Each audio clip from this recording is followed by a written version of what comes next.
जब दुख की घड़ी आती है, तकलीफ की घड़ी आती है, कष्ट की घड़ी आती है, उस समय पर हमको जिस चीज की जरूरत पड़ती है उस जगह पर हमें जाना पड़ता है।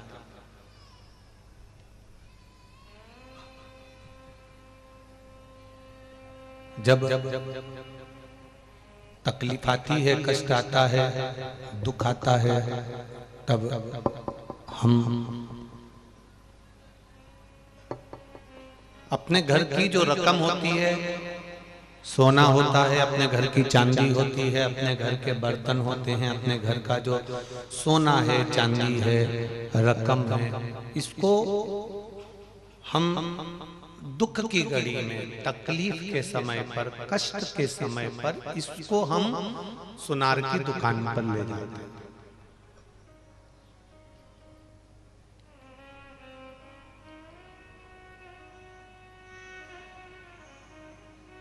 बोलो सही है कि गलत है? जब दुख आया, जब तकलीफ आई, जब कष्ट आया, जब दिक्कत आई, तकलीफ आई, तो हम घर के सोने को बनिए की दुकान पर, सुनार की दुकान पर, सराफा की दुकान पर ले जाते हैं और कहते हैं भैया ये रख लो, मेरा दुख की घड़ी है, मेरे समय तकलीफ का है, कष्ट है, थोड़ी तकलीफ चल रही है, थोड़ा दुख चल रहा है, थोड़ा कष्ट चल रहा है, थोड़ी तकलीफ की घड़ी है, इसलिए इसको तुम रख लो और रखकर मुझे थोड़ा सा पैसा दे दो, जिससे मैं अपना कर्जा चुका लूं, जिससे मैं अपना कष्ट मिटा लूं। बोलो सही है?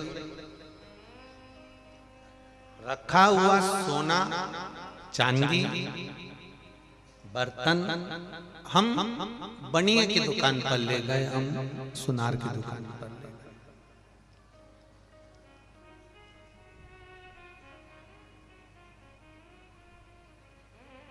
सोने को, चांदी को, बर्तन को हम सुनार की दुकान पर इसलिए ले गए क्योंकि दुख की घड़ी चल रही थी, तो हमारा दुख मिट गया। थोड़ा सा कर्जा हो गया है, दे देंगे, पैसा आ जाएगा, हम अपना दुख मिटा लेंगे।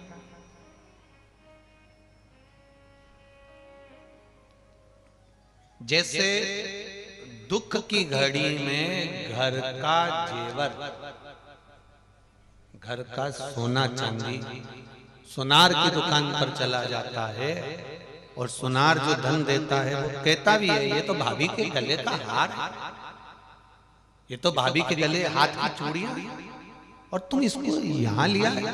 क्या करूं, अब दुख की घड़ी है, तकलीफ है, कर्जा बढ़ गया है, कष्ट आ गया है, रोग आ गया है, बीमारी आ गई है, दुख आ गया है, तो दुख को मिटाने के लिए ये रकम तुम रख लो और तुम रखकर हमको थोड़ा सा पैसा दे दो, जिससे हमारा दुख कट जाए, हमारा कष्ट कट जाए। जैसे दुख की घड़ी में सुनार की दुकान पर जाते हो और अपने घर का धन देकर, जेवर देकर उससे थोड़ा सा लेकर आते हो, उसी तरह दुख की घड़ी में जैसे सुनार याद आता है, बनिया याद आता है, उसी तरह दुख की घड़ी में तुम बनिए की दुकान पर सोना लेकर जाना और दुख की घड़ी में मेरे महादेव के पास दिल लेकर जाना। मेरे महादेव को तुम्हारे सोने की जरूरत नहीं पड़ेगी, मेरे महादेव को तुम्हारे चांदी की जरूरत नहीं पड़ेगी, मेरे महादेव को तुम्हारी दौलत की जरूरत नहीं पड़ेगी। मेरे महादेव को केवल दुख की घड़ी में जितना बन सके देवाधिदेव महादेव के पास एक लोटा जल लेकर पहुंच जाओ, एक चावल का दाना लेकर पहुंच जाओ। एक बेटी ने प्रश्न किया है कि गुरुजी,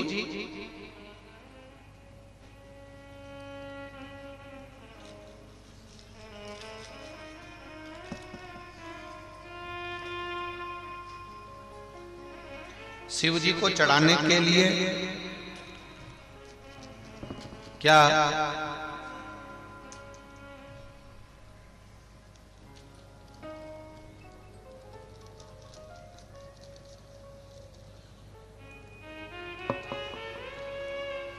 बासमती चावल जरूरी है? प्रश्न है।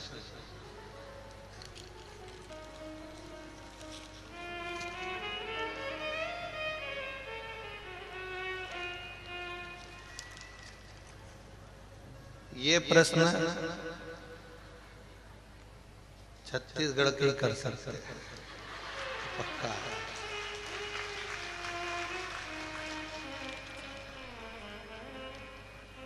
प्रेमलता सिंह पति वीरेंद्र सिंह बालोदा बाजार, पुत्र प्रत्युंशा सिंह हमारी तरफ से आपके श्री चरणों को नमन करते हैं। रोज कथा सुनते हैं और रोज बाबा के मंदिर जाते हैं, आपकी कृपा बनी हुई है। एक प्रश्न है महाराज जी, बासमती चावल के अलावा कोई दूसरा चावल भी क्या हम शंकर जी को चढ़ा सकते हैं? तो पहले तो जी जहां भी बैठी है नमन करता हूं और पूछना चाहूंगा कि कौन से महाराज ने बताया कि बासमती चावल ही चढ़ाना? जहां भी बैठी हैं हमारी बहन है और बहुत अच्छा प्रश्न किया है उन्होंने। ये संपूर्ण विश्व के कल्याण का प्रश्न। आज लोगों ने भगवान शंकर की पूजन को या देवताओं की पूजन को महंगा करना चालू कर दिया, पर मेरे देवाधिदेव की पूजन में कुछ महंगा नहीं है। उसको तो एक लोटा जल सारी समस्या का हल है उसके पास में। ये जरूरी नहीं कि तुम बासमती चावल चढ़ाओ या बहुत सारा भगवान को बहुत मेवा दीजिए या भगवान को बहुत सारा धन दीजिए। भगवान कभी नहीं कहता कि मुझे बासमती चावल चढ़ाना। जब शंकर जी थे उस समय पर बासमती चावल था।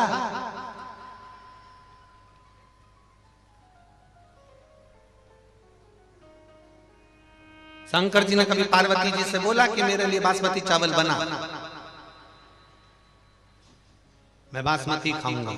नहीं, ये भ्रम है।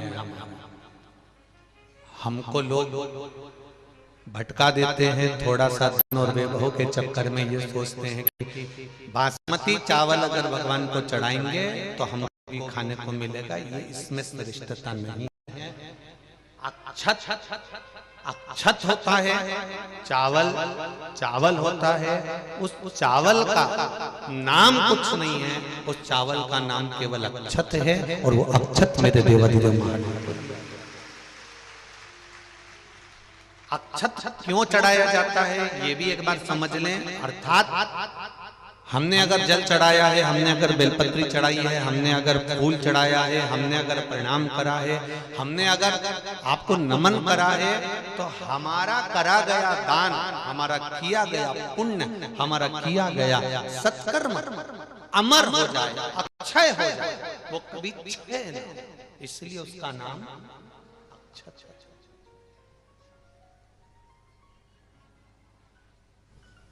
वो कभी समाप्त ना और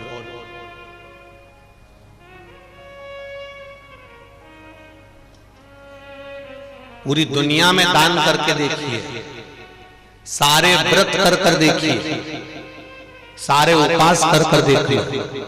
चतुर्थी का व्रत कर लो, तीज का व्रत कर लो, पंचमी का कर लो, छठ का कर लो, तुम्हारी मर्जी पड़े जो व्रत करो। तुम्हारा मन पड़े उतना दान करो, तुम्हारा मन पड़े उतना देव, तुम्हारा मन पड़े उतना दे दीजिए, मना नहीं है। सारी दुनिया में करा गया दान, सारे करे गए व्रत पुण्य, इन व्रत का पुण्य, इन दान का पुण्य जो हमारे पास में है, हो सकता है हमारे मरते मरते तक पुण्य हमारा समाप्त हो जाए। हमने किसी को गलत दृष्टि से देख लिया, पाप हो गया। हमने गलत बोल दिया, पाप हो गया। हमने गलत सुन लिया, पाप हो गया।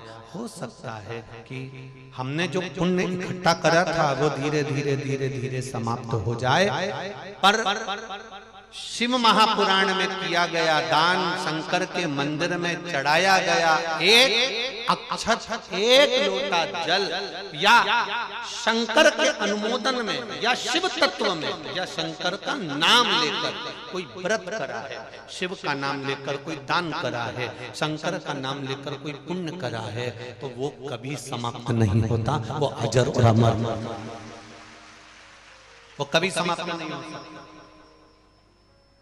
सारे पुण्य मरते समय तक समाप्त हो सकते हैं। जैसे आपके पास में 10,000 रुपए हैं, अब आपके पास में 10,000 रुपए हैं तो आपने वो 10,000 रुपए में गैस की टंकी भी खरीद ली, लाइट का बिल भी दे दिया, खाने का सामान भी लिया है, डीजल का पेट्रोल का भी लगा दिया। अब तुम्हारे पास में वो 10,000 रुपए जो रखे थे वो तो सारे के सारे खत्म हो गए। कहीं जा रहे थे, वो 10,000 रुपए तुम्हारे समाप्त हो गए। ध्यान देना, हमने व्रत करा 2,000 कमाए, हमने तप करा 2,000 कमाए, हमने पुण्य समझ लो व्रत कर कर, तप कर कर, साधना कर कर, दान कर कर, भजन कर कर, कथा सुनकर, कीर्तन कर कर हमने पुण्य तो इकट्ठा कर लिया। पर हो सकता है कि मरते समय तक हमारा सारा पुण्य धीरे धीरे धीरे धीरे करके समाप्त हो जाए। पर शिव महापुराण का पुण्य जो आप शंकर भगवान की यह पावन कथा सुन रहे हो, आस्था चैनल पर, फेसबुक, यूट्यूब पर कथा को श्रवण कर रहे हो, जितना आप आनंद के साथ इस कथा को श्रवण कर रहे हो, पंडाल में बैठकर कथा सुन रहे हो, चाहे तुम्हारा मन पड़े जहां बैठकर कथा सुन रहे हो, पशुपति व्रत कर रहे हो, सोमवार का व्रत कर रहे हो, शंकर जी के मंदिर में एक लोटा जल चढ़ा रहे हो, ये लिख कर रख लेना, ये पुण्य तुम्हारा जीवन पर्यंत समाप्त नहीं होता। ये अजर और अमर, ये कभी समाप्त नहीं होगा, ये निश्चित रहेगा। अक्षय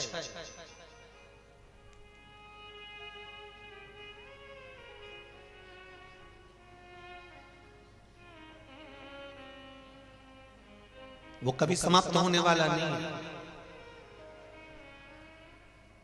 कितना सुंदर शिव महापुराण में लिखा हुआ है कि श्री शिवाय नमस्तुभ्यम।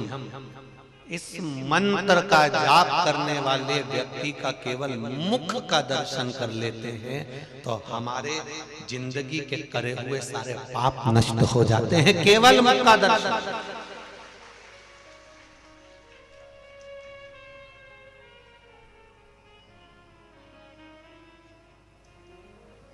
केवल मुखाग्रविंद का दर्शन करने वाले, दुख की घड़ी में घर का सोना, दुख की घड़ी में तकलीफ के समय पर घर की चांदी, घर का सोना सुनार की दुकान पर जाता है, उसी तरह दुख की घड़ी में तुम किसी के दरवाजे पर हाथ पैर जोड़ने मत जाओ।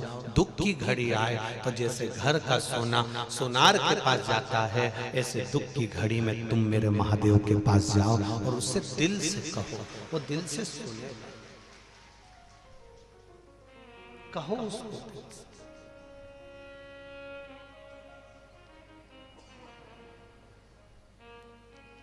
शंभु शरणे पड़ी मांगो घड़ी रे घड़ी, दुख काटो दया करी ने दर्शन दया करी ने दर्शन। घर का सोना दुख के समय पर सुनार के आ जाता है। जब दुख की घड़ी आए कहीं जाओ मत जाओ, पर मेरे महादेव के पास 2 क्षण, 1 पल, 1 घड़ी जाकर बैठो, जाओ।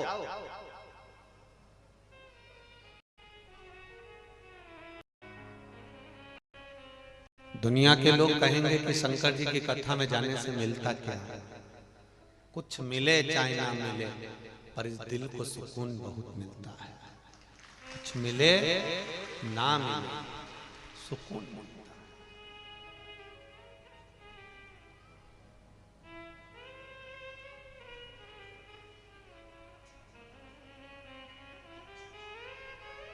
कितनी दूर दूर से आप लोग कथा को सुनने के लिए आए हो, ना जाने कहां कहां से यहां पहुंचे हो। ठंड कड़ाके की पड़ रही है,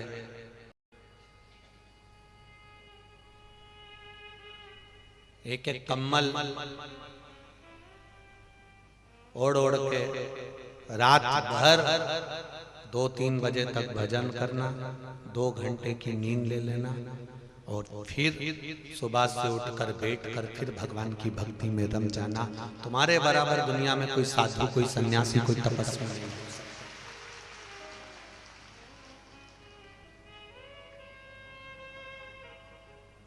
कोई साधु नहीं है तुम्हारे बराबर, कोई संत नहीं है तुम्हारे बराबर। एक पत्र आया है, थोड़ा सा समिति वालों को जरूर बुरा लगेगा, लग जाए।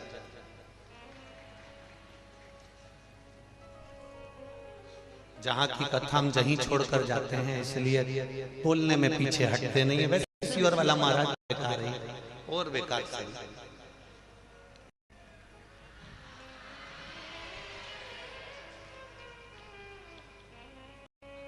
पत्र में लिखा है, मैं टीवी वालों से भी कहूंगा इस पत्र को जरूर आप बताना।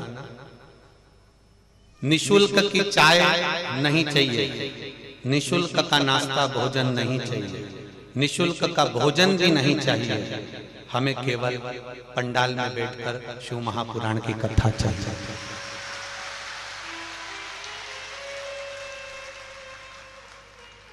बहुत दूर से आते हैं केवल इस शंकर को पाने के लिए, और पूरे पंडाल में अगर वीआईपी बैठ जाएं तो हम कहां जाएं? आप बताओ। हमें नहीं चाहिए निशुल्क का भोजन, नहीं चाहिए निशुल्क की चाय, नहीं चाहिए निशुल्क का नाश्ता। हमें केवल शंकर चाहिए और आपकी कथा चाहिए। केवल इसके लिए आए हैं, भूखे रह जाएंगे पर कथा दिल से सुनिए।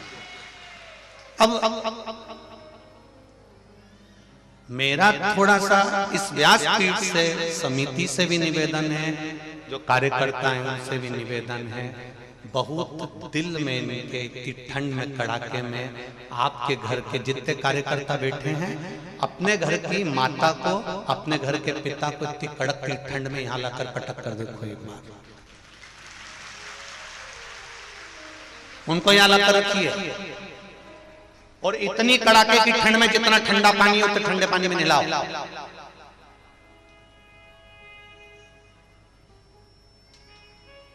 और फिर कहो कि शिव महापुराण की कथा सुनो। कथा में भगवत भजन का बल होना चाहिए, भगवत भक्ति का बल होना चाहिए, भगवत स्मरण का बल होना चाहिए। और जब ये भजन का बल बढ़ता है तब सुख अपने आप मिलता है। दो तरह की लाइन लगती है महाकाल बाबा के दर्शन के लिए, सुन लेना जरा अच्छे से। तिरुपति के दर्शन के लिए दो तरह की लाइन लगती है ना। तुम जहां दर्शन करने जाओगे वहां दो तरह की लाइन मिलेगी। एक धर्म के धक्के, लाइन लगाओ चलते जाओ, और एक 500 रुपए जमा करो टिकट लो, 200 रुपए जमा करो टिकट लो, फिर महाकाल का दर्शन करो। एक वो लाइन। अब तुम दिल से बोलना रे छत्तीसगढ़ वालों, किस लाइन का फल अधिक मिलेगा? जो धर्म के धक्के खाकर गया है। मतलब अभी तक हमने भगवान के दरवाजे पर खड़े होकर लोगों के धक्के खाते भगवान के सामने जब पहुंचे हैं तो भगवान ने कह दिया, महाकाल राजा ने, कि तूने मेरे दरवाजे पर धक्का खा लिया, अब कहीं नहीं खाएगा, ये निश्चित है। अब तू वो धक्का कहीं नहीं खाएगा, अब तूने मेरे दरवाजे का धक्का खा लिया। मेरा महाकाल बाबा, मेरा महाकाल राजा कह रहा है, अब तू मेरे दरवाजे पर धक्का खाते खाते आ गया। कल 5 तारीख को सीहोर में जो मेडिकल की रिपोर्ट देखकर भी रुद्राक्ष देते हैं, वो कल से सुबह से बंद हो जाएंगे। तो आज 2 लाख से लोग ऊपर सीहोर पहुंच गए। अब सीहोर के लोग आधे टेंशन में पड़े कि ये हो क्या। अच्छा, ऐसी उम्मीद तो हमको भी नहीं थी कि तुम यहां से माइक से निकलेगा और तुम वहां पहुंच जाओगे। ये तो हमको मालूम होता तो हम 4 तारीख ही बोल देते। क्या कल ही से बंद।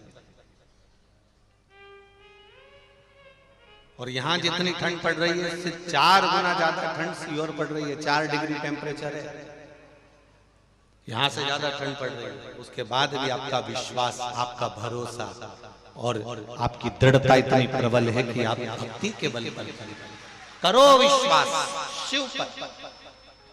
दुख की घड़ी में सोना जाए सुनार की दुकान पर, दुख की घड़ी में घर का जेवर दुकान जाता है दुकान पर। दुख की घड़ी में तुम सोना भले लेकर मत जाना, चांदी भले लेकर मत जाना, बासमती चावल भले मत लेकर जाना। दुख की घड़ी में ये दिल लेकर मेरे महादेव के पास चले जाना। तो समझ, केवल दिल, केवल विश्वास, केवल भरोसा, दृढ़ता, विश्वास।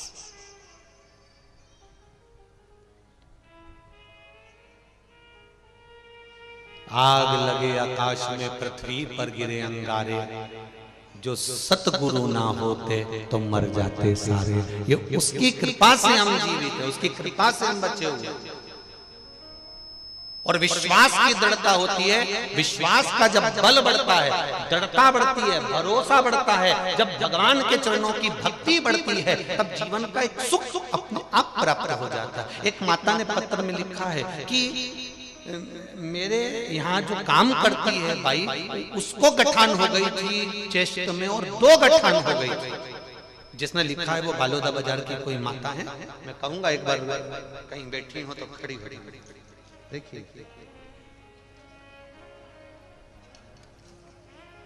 जिसने पत्र लिखा है।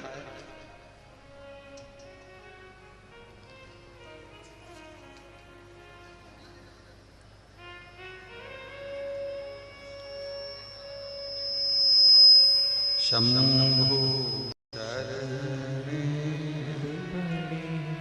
मांगू घड़ी रे घड़ी, दुख काटो दया तारी, मैं दर्शन आपू। शंभो शरण पड़ी मांगू घड़ी रे घड़ी, दुख काटो दया तारी, मैं दर्शन आपू।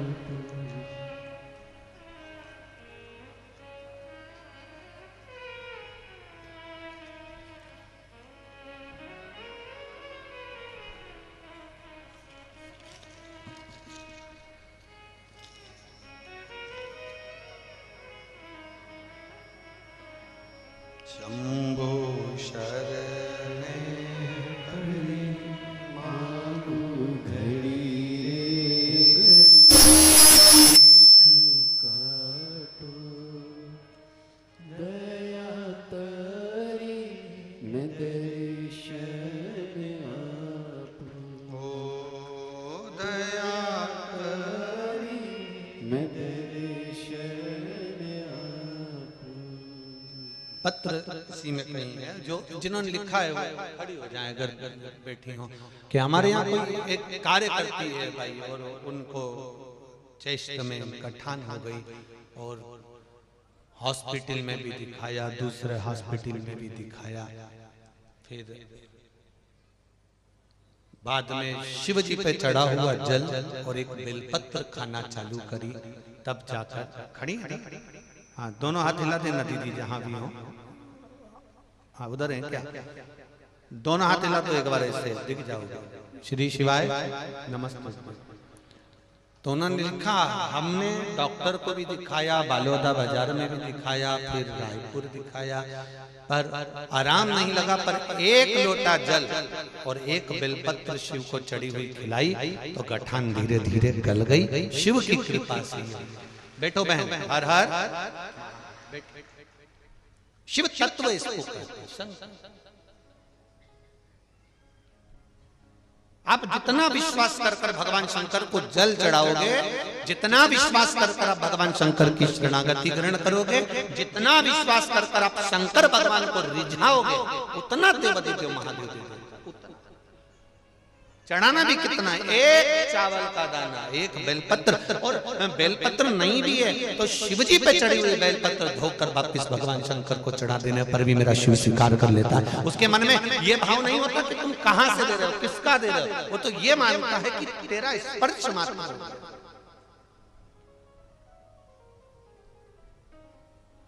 तेरा केवल स्पर्श।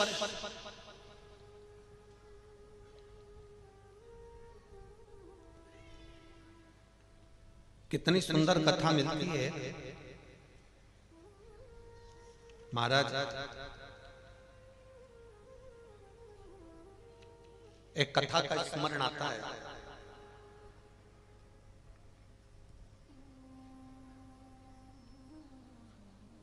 एक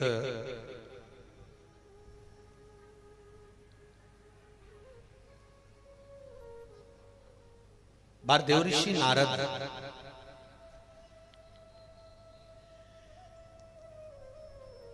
भगवान ब्रह्मदेव के पास जाते हैं और ब्रह्मा जी से जाकर एक निवेदन करते हैं कि मैं दिन भर श्रीमन नारायण करता हूँ, कोई राम राम करता है, कोई कृष्ण कृष्ण करता है, कोई दत्त दत्त करता है, कोई जगदम्बे अम्बे अम्बे करता है, कोई बमलेश्वरी कहता है, कोई राम कहता है, कोई कृष्ण कहता है, कोई शिव कहता है।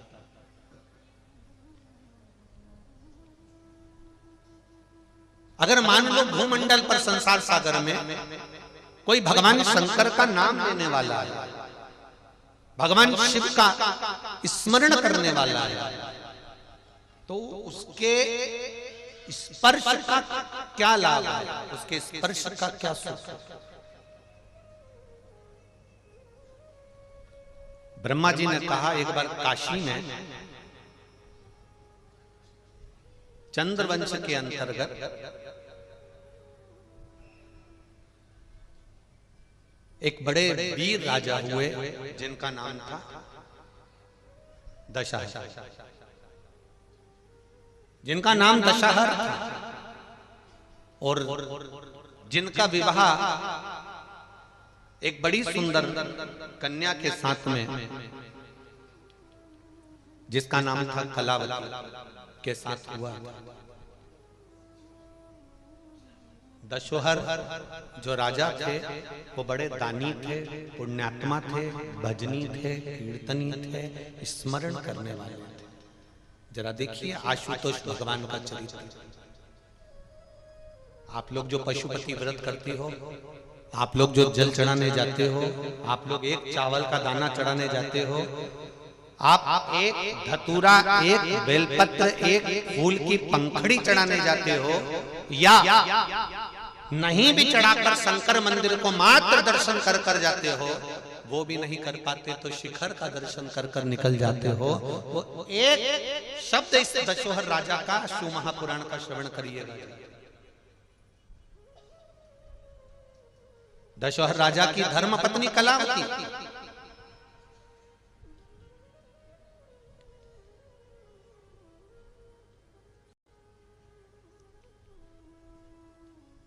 जो राजघराने में रहती है, राजपाट में रहती है, पर अपनी भक्ति को कभी नहीं छोड़ती।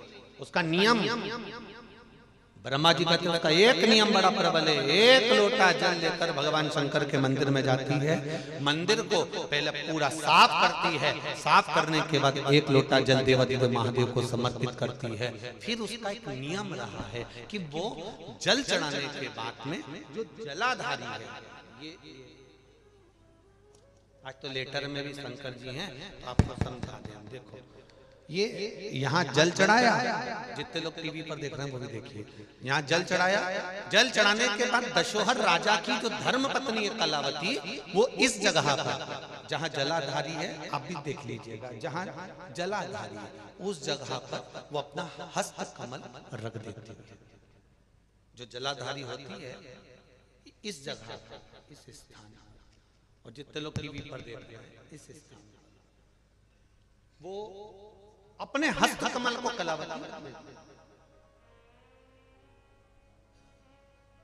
जरा बहुत ध्यान से कथा सुनना, कोकड़ी वालों को ये कथा मिली है आशुतोष शिव महापुराण की कथा। केवल आशुतोष भगवान का नाम ही केवल एक ऐसा नाम है कि जो नारी, जो कन्या, जो पुरुष, जो लड़का, जो बच्चा अगर इस आशुतोष भगवान का केवल नाम का स्मरण कर लेता है तो उसके वैवाहिक जीवन में कभी तलाक नहीं होता, कभी विवाद नहीं होता, कभी क्लेश नहीं होता। ये वो आशुतोष भगवान।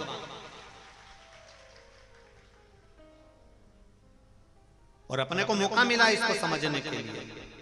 दशोहर राजा की धर्मपत्नी कलावती शिव जी को जल चढ़ाकर जलाधारी पर अपना हस्त कमल रख लेती है और हस्त कमल रखकर बाबा देवाधिदेव महादेव का पंचाक्षर मंत्र का जाप करती है।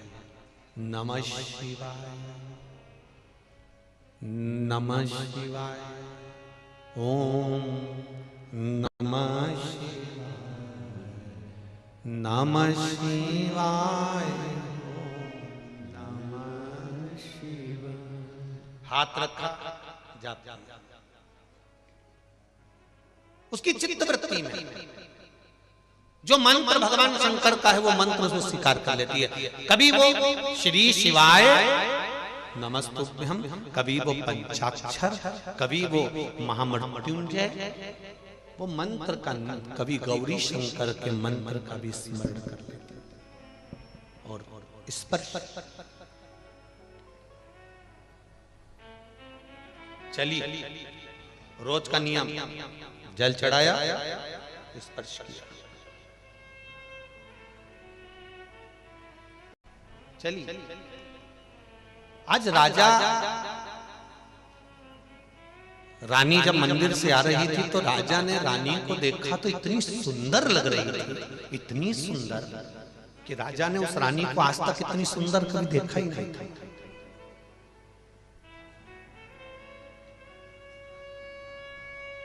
राजा ने कभी रानी को इतना सुंदर देखा ही नहीं था। ब्रह्मा जी स्वयं देवर्षि नारद से कह रहे हैं कि सुनो नारद, जब वो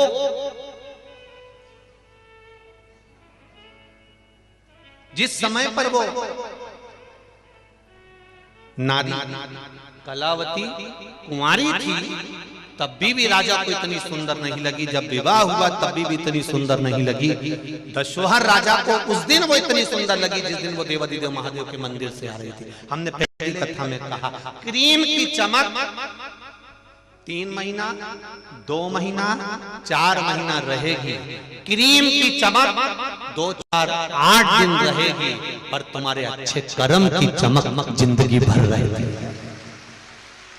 थोड़ा क्रीम लगा लोगे तो चमक जाओगे, माना चमक जाओगे, पर चमकने के साथ में जो कर्म की चमक होती है वो श्रेष्ठ होती है।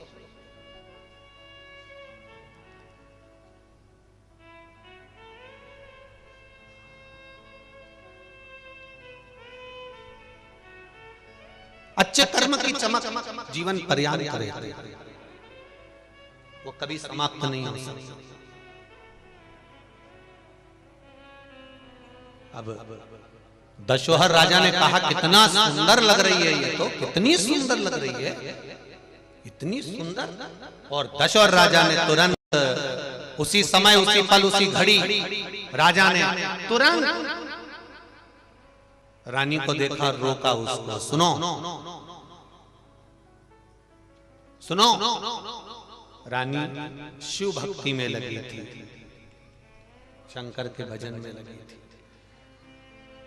श्री शिवाय नमस्तुभ्यं, श्री शिवाय नमस्तुभ्यं। उसे कोई मतलब नहीं था रानी को, बस वो बाजा। कलावती भगवान के भजन में इतनी रम गई, इतनी रम गई, राजा ने उसको आवाज लगाई, उसने सुना नहीं। हाथ में जल का पात्र था, पूजा की थाली थी, कर चली जा रही है। राजा उसके पीछे पीछे चला, कक्ष में पहुंच गया। रानी ने थाली रखी, लोटा रखा और राजा ने रानी का स्पर्श कर, जब वो सुंदर लग रही थी तब राजा ने रानी का हाथ पकड़ा। जैसे ही रानी का हाथ पकड़ा, हाथ पकड़ते से राजा के स्पर्श मात्र करने से रानी ने कह दिया, सुनो स्वामी, मैं मंदिर से आ रही हूं, आज मेरा व्रत है, मैं शिव की आराधना में लगी हुई हूं, मैंने नियम लिया है, मैं 7 दिवस तक भगवान शंकर की भक्ति को धारण करूंगी, शिव नाम का उच्चारण करूंगी, शिव मंदिर में जाकर जल अभिषेक करूंगी, शंकर को रिझाऊंगी, आप मेरा स्पर्श मत करो। राजा ने नहीं माना और राजा ने स्पर्श कर लिया। स्पर्श करते से ही राजा का पूरा शरीर, हाथ, संपूर्ण शरीर राजा का तपने लगा, जलने लगा, शरीर में ऐसे घाव से उत्पन्न होने लगे। दशहर राजा का शरीर पूर्ण तरह से जलने लगा, शरीर जल गया।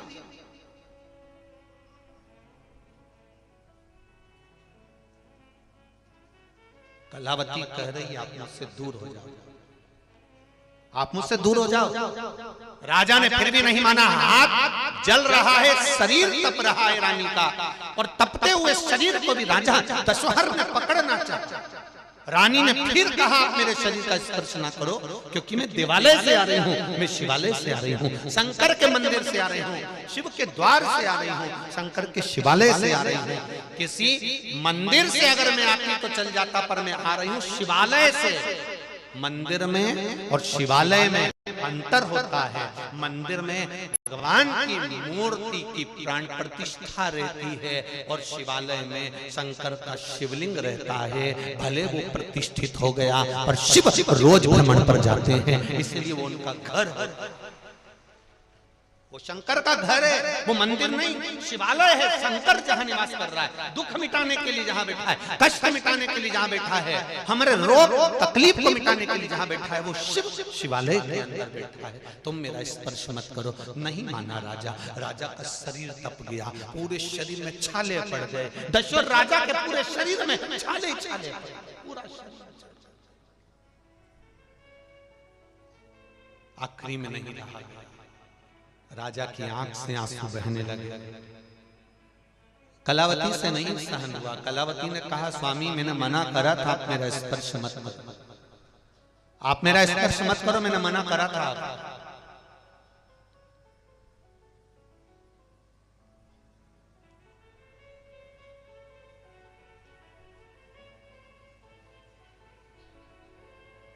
दो समय ऐसा होता है जिस समय पर किसी नारी को अपशब्द कहा जाता है, जो नारी या जो पुरुष उस नारी को अपशब्द कहता है, उसका बुढ़ापा खटिया पे सड़ सड़ के निकलता है। समझना जरा। दो, एक कोई मंदिर गया है, पूजन कर कर आ रहा है या पूजन करने जा रहा है। रास्ते में से कोई निकल कर मंदिर जा रहा है, तुम्हारे दरवाजे के सामने से कोई मंदिर जा रहा है, कोई शंकर के शिवालय में जा रहा है, कोई शिव मंदिर में जा रहा है, शिवालय में प्रवेश कर रहा है, कोई पशुपति व्रत कर रहा है, कोई मंदिर में दिया लगा रहा है, कोई मंदिर में जल चढ़ा कर आ रहा है। जिस समय पर नारी, पुरुष, बेटी, बेटा, बच्चे, कोई भी शंकर के मंदिर में जल चढ़ा कर आए या जल चढ़ाने जाए, शिव मंदिर में पूजन करने जाए या पूजन कर कर आए, उस समय अगर उस नारी को, उस बच्चे को, उस स्त्री को, उस कन्या को, उस पुरुष को, दुकान पर बैठा व्यक्ति या घर के बाहर खड़ा व्यक्ति या रोड पर चलता हुआ व्यक्ति अगर गाली दे देता है, अपशब्द कह देता है, कोई ताने दे देता है, कोई आड़ा टेढ़ा बोल देता है, तो उसका बुढ़ापा उसको पलंग पर सड़ सड़ के निकालना पड़ता है, तब जाकर प्राण छूटता है।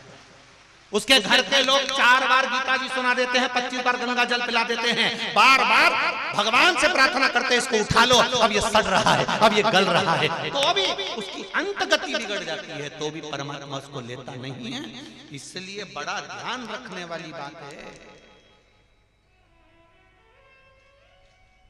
लोग कह रहे थे हंसी हंसी में, कोई महिला, कोई स्त्री, कोई बेटी, कोई माता जल चढ़ाने के लिए गई और इतने में किसी ने ठिठोली कर कर कह दिया। वो कहां जा रही है? शंकर जी के पास। वो कहां जा रही है? शिव के पास। वो कहां जा रही है? मेरे महादेव के पास। एक कोई पिता के पास में कोई बेटी आ रही है और उस बेटी से कोई अपशब्द कहेगा तो बेटी जवाब देगी कि उसका बाप जवाब देगा? बोलो बोलो जम के बोलो। बाप जवाब देगा कि नहीं देगा? बाप वहीं खड़ा है, मेरी बेटी मेरे पास आ रही है और तू खड़ा होकर अपशब्द कर रहा है, तो बेटी जवाब नहीं देगी, उसका बाप जवाब देगा। गिरबान पकड़ेगा, दो धर के देगा कि तूने मेरी बेटी के सामने ऐसी हरकत कैसे कर दी, मेरी बेटी को अपशब्द कैसे दे दिया, मेरी बेटी को ताना कैसे दे दिया। जब कोई शंकर के मंदिर जाता है, शिवालय जाता है, शिव जी कहते हैं मैं उसका बाप हूं, मैं उसका पिता हूं, मेरे पास आने वाला, मेरे दरवाजे से जाने वाला, उस पर मेरी दृष्टि होती है। जो गलत बोल देता है शिव कहते हैं। अभी अभी मालेगांव की कथा में कहा था, एक गर्भवती नारी के लिए, एक रजो धर्म वाली नारी के लिए। बोला था नहीं बोला था? किस किस ने सुना था? जरा हाथ उठाओ। बोला था ना? हाँ, सबने सुना। रजो धर्म वाली नारी और गर्भवती नारी के लिए वहां बताया। आज जो कथा आशुतोष महापुराण की चल रही है उसका स्मरण करिएगा।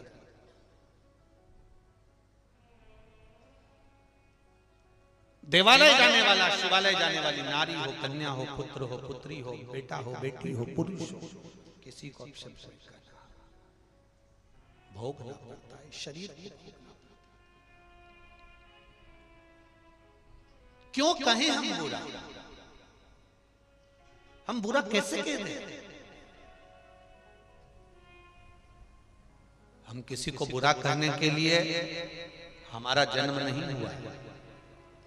कलावती ने कहा, एक नारी जो मंदिर जा रही है या मंदिर से आ रही है, शिव जी को जल चढ़ाया, उसका स्पर्श हुआ। स्पर्श होने का जो शरीर में बल आया है, स्पर्श हुआ वो में इस घंटे रहता है। राम जी के मंदिर जाओगे, राम जी का स्पर्श नहीं कर पाओगे। बमलेश्वरी माता के मंदिर जाओगे, माता बमलेश्वरी का स्पर्श कर पाओगे क्या? जम के बोलो जरा। नहीं। कृष्ण भगवान के मंदिर जाओगे, उनका स्पर्श नहीं कर पाओगे। पर केवल एक देव अधिदेव महादेव ऐसे हैं जिनके पास जाओगे तो बेलपत्री चढ़ाओगे तो स्पर्श तो हो ही जाएगा, पानी चढ़ाओगे तो स्पर्श तो हो ही जाएगा, उसके द्वार पर पहुंचे हो तो उसका स्पर्श हो रहा। केवल एक देव अधिदेव महादेव। तो जब भगवान शंकर को जल चढ़ाया जाता है, जब भगवान शंकर को बेलपत्र चढ़ाई जाती है, जब भगवान शंकर को एक चावल का दाना चढ़ाया जाता है, जब भगवान शंकर का कोई व्रत करा जाता है तो उसका स्पर्श हो जाता है। स्पर्श हो गया मतलब 24 घंटे शंकर भगवान के शरीर का जो बल है, शिव जी के तप का जो बल है, वो 24 घंटे तुम्हारे शरीर में आ जाता है। शरीर क्या 24 घंटे।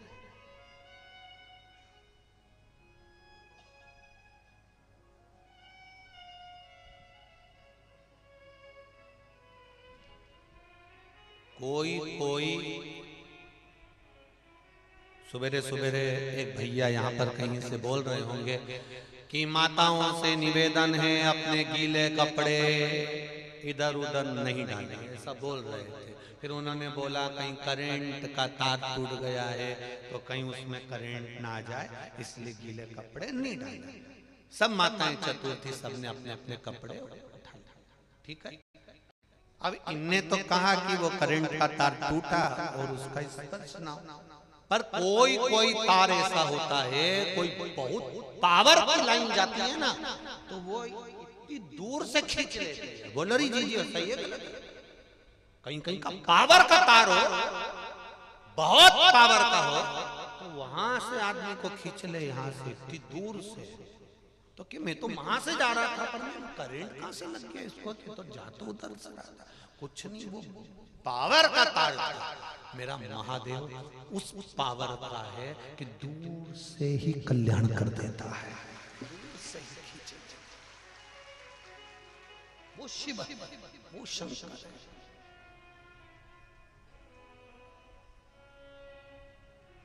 दशोहर ने, राजा दशोहर ने हाथ का स्पर्श करा, रानी से पूछा कि मेरा शरीर जल क्यों रहा, मेरे शरीर में इतने छाले कैसे पड़ गए, मेरे शरीर इतने तप क्यों रहा है? रानी कहती है मैं शंकर के मंदिर से, शिवालय से आ रही हूँ, आपने मेरा स्पर्श कर लिया, मेरा व्रत था, साधना थी, मेरा तप था, मैं भगवान शिव की भक्ति में लगी थी और तुमने मेरा स्पर्श करा है, इसलिए तुम्हारा शरीर जल रहा है। अब मैं क्या करूं? तो तूने क्या इतना भजन कर लिया, इतना भजन कर लिया तूने कि तेरे शरीर का स्पर्श करूं तो मेरा शरीर जल रहा है। रानी कहती है मैंने इतना भजन नहीं करा, मैं तो बस केवल भगवान शंकर के मंत्र जाप को करती हूँ। श्री शिवाय नमस्तुभ्यं, घर का काम करते करते भी अंदर से जप लेती हूँ, चिल्लाकर नहीं जपती, काम करते करते आटा सन रही हूँ तो भी मैं गुनगुना रही हूँ श्री शिवाय नमस्तुभ्यं। कुछ न कुछ कार्य करते करते मैं श्री शिवाय नमस्तुभ्यं, पंचाक्षर मंत्र नमः शिवाय, षडाक्षर मंत्र ओम नमः शिवाय, त्र्यंबक का मंत्र, महामृत्युंजय मंत्र का उच्चारण कर दिया।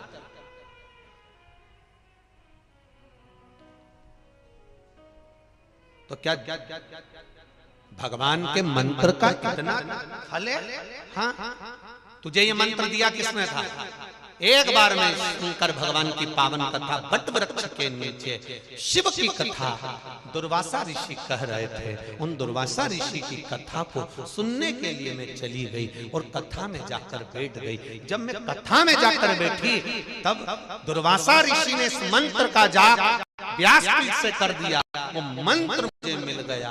फिर मैंने उस मंत्र को कभी नहीं छोड़ा, जब तक मेरा मन पड़ा उस मंत्र को जपती रही। उस जप के मंत्र का फल ये हो गया कि मेरे शरीर से भगवान शंकर का एक आनंद प्राप्त हो गया, शिव का एक आनंद प्राप्त हो गया।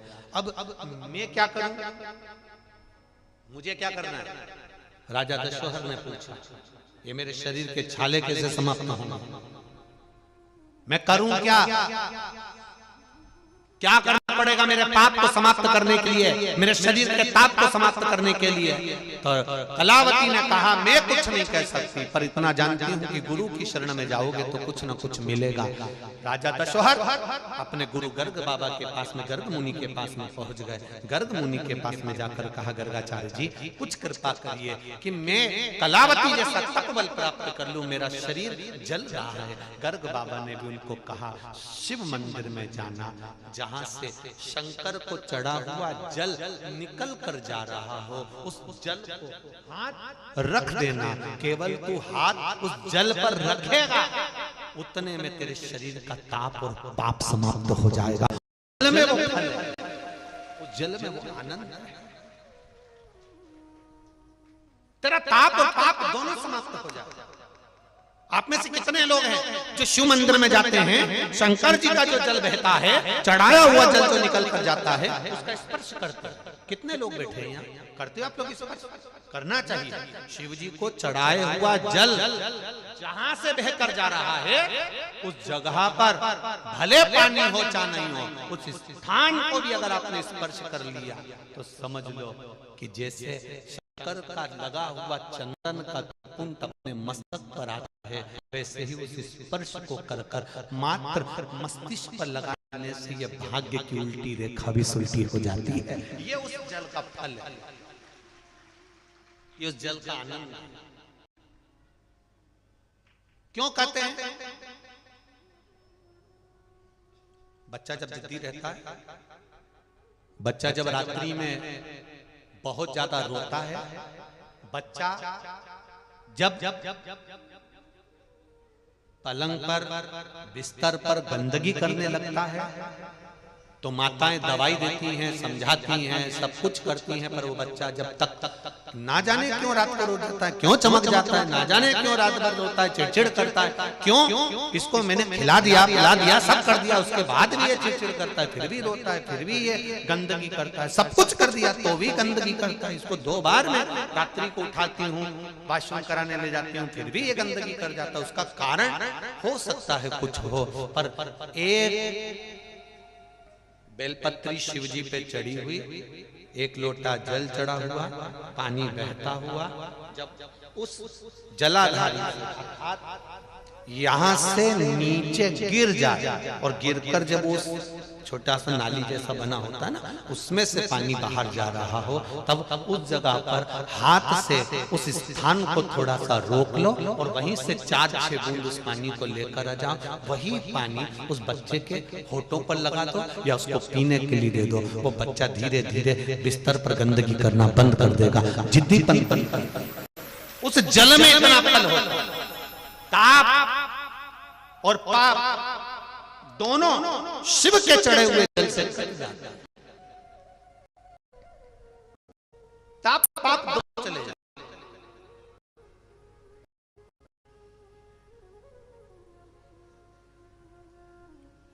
मैंने तेरे ही भरोसे ओ बाबा, तेरे ही भरोसे हवा बिच उड़ती जावांगी, बाबा डोर हल तो छड़नी ना में कटी जावांगी, भोले में तेरी पतन, शंभो में तेरी पतन।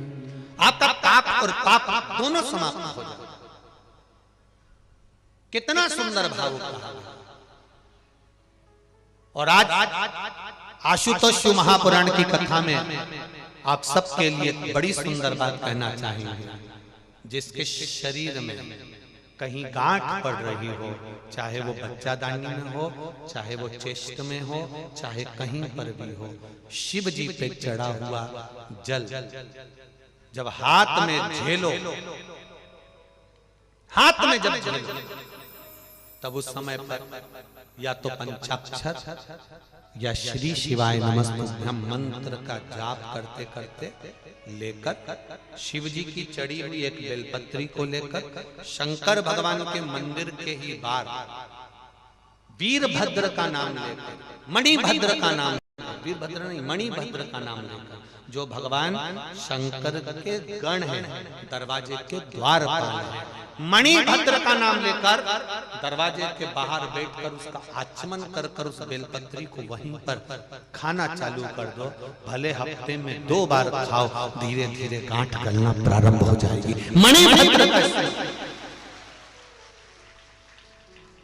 मणिभद्र का स्मरण करते। देखो एक पत्र आया, सुंदर बात।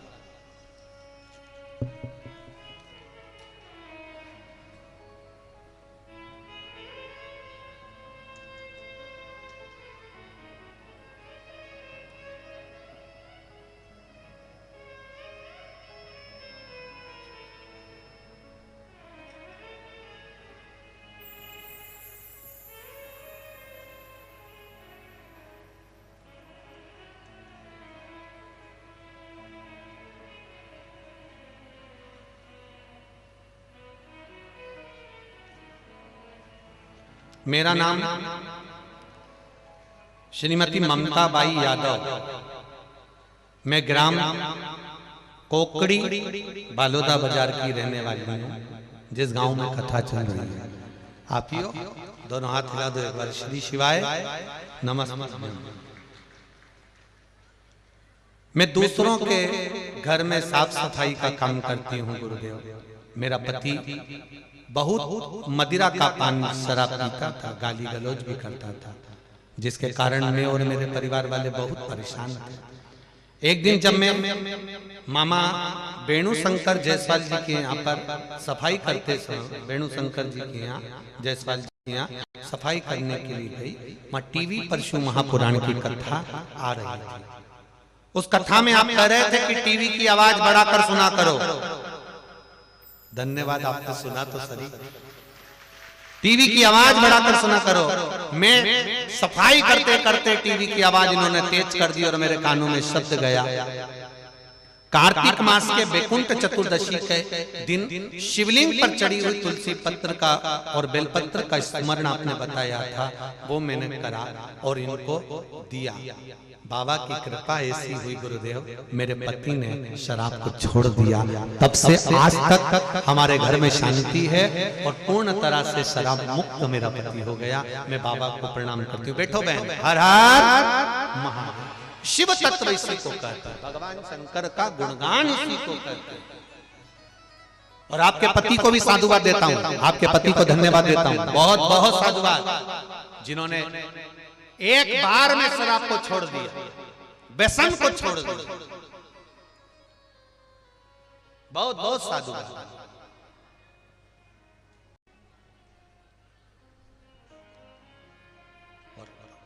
खाली न जाता कोई दर से, बोलो बोलो सब बोलो, खाली न दर से तुम्हारे मैं भी खड़ा हूं नन्ही बाहें पसारे, मैं भी खड़ी हूं नन्ही बाहें पसारे, अपने हृदय से लगा लो गिरा जा रहा हूं, उठा लो प्रभु अपने दर से अब तो न टालो, गिरी जा रही हूं, उठा लो प्रभु। आपके दरवाजे से कोई खाली नहीं गया, आप जिसको पकड़ लेते हो उसको तार देते हो, आप खाली नहीं।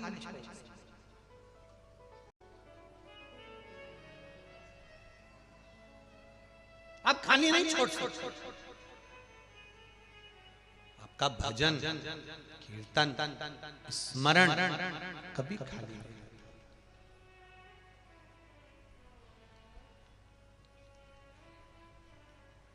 इसीलिए मैं तो तेरा एक दीदार दीवाना तेरा तेरा प्यार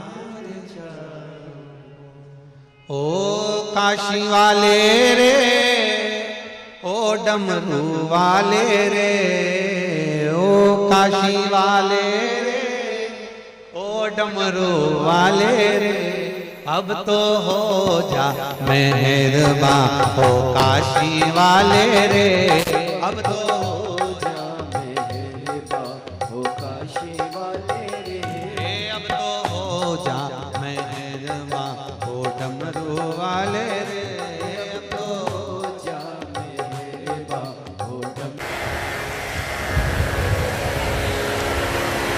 जीतू जी पटवारी और उनकी पूरी मित्र मंडली सबने बाबा देवादिदेव महादेव की कृपा से इस पुनीत आयोजन को सफल बनाने के लिए अथक मेहनत करी।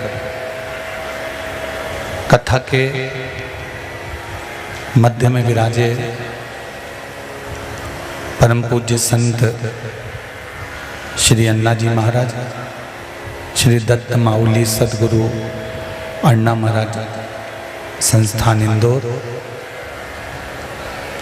और शिव महापुराण की शोभा बढ़ा रहे सभी संत ब्राह्मण गुरुजन,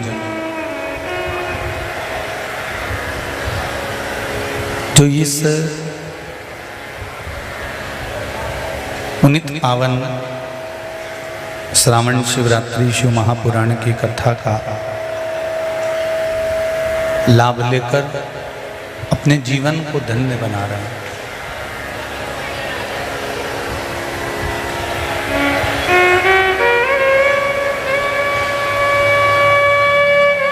लक्ष्य सेवा संस्थान और खेड़ापति सरकार की समिति को मैं धन्यवाद देता हूं, जिन्होंने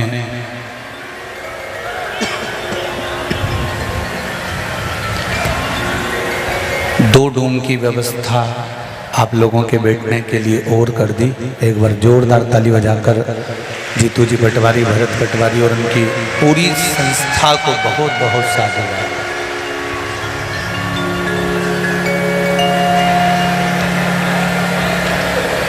जल वृष्टि अपनी जगह पर चल रही है, पानी अपनी जगह पर गिर रहा है, पर उस जल वृष्टि के साथ में लक्ष्य संस्था के, खेड़ापति सरकार संस्था के जो सदस्य लगे हैं और बहुत मेहनत के साथ में पंडालों की व्यवस्था रात भर करते रहे।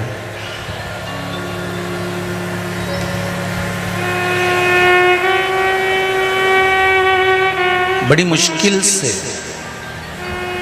मानव की देह मिलती है, और यदि मानव की देह मिल भी गई तो भगवान का भजन हो जाए, स्मरण हो जाए, कीर्तन हो जाए, मंत्र जाप हो जाए, ये बड़ा कठिन है।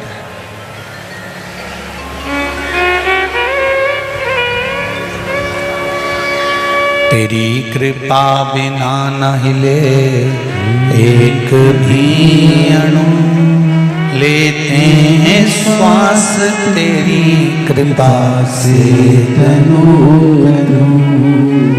हे गंगाधार मुक्ति द्वार ओंकार तू, भोले ओंकार तू। आयो शरण तिहारी शंभु तार तू।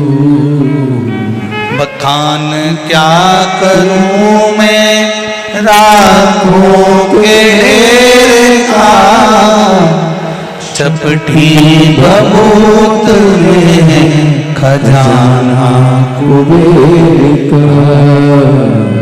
ये तेरी कृपा है, ये तेरी उदारता है, ये तेरी दया है, ये तेरी करुणा है, जिसके बल पर हम परमात्मा का मंत्र जाप, हम परमात्मा का नाम जाप कर रहे हैं।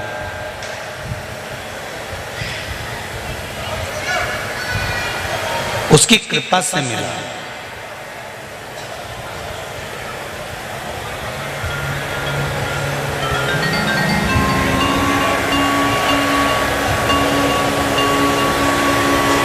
आज ऊपर किसी ने प्रश्न किया था गुरुजी कि देव और महादेव में क्या अंतर है।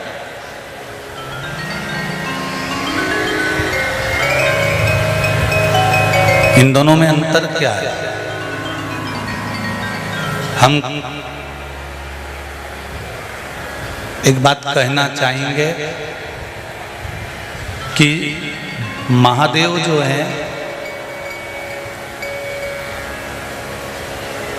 शिव महापुराण के अंतर्गत लिखा है कि भगवान ब्रह्मा जी ने भगवान विष्णु से पूछा था कि तुम्हारे पिता और मेरे दादा कौन है।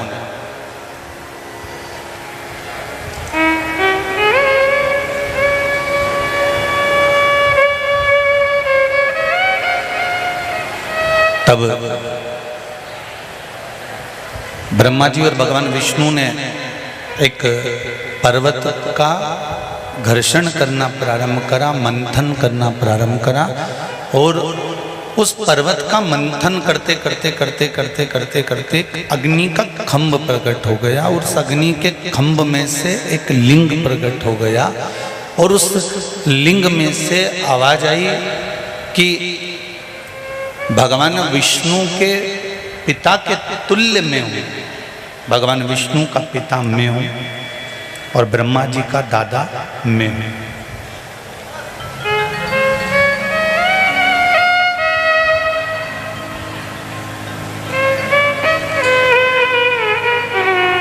देव और महादेव में एक अंतर बहुत भारी है। देवता जब भी देते हैं तो तुम्हारा कर्म देखकर देते हैं कि ये इसके कर्म में है, इसको इतना देना, ये इसके भाग्य में इतना लिखा है, इसको इतना देना, इसने ऐसा कर्म करा है तो इसको इतना प्रदान करना। पर मेरे महादेव बिना सोचे समझे आपने एक लोटा जल चढ़ाया और एक बेलपत्र महादेव को समर्पित करी, इतनी देर में तो महादेव इतने प्रसन्न हो जाते हैं कि जो बन सकता है वो उठाकर दे देते हैं।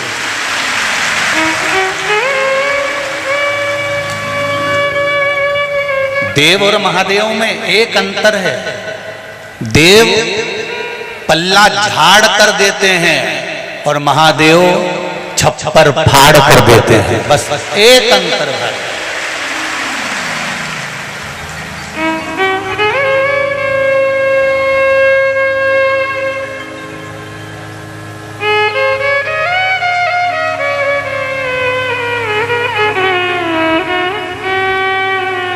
रावण सोने की लंका ले लिया,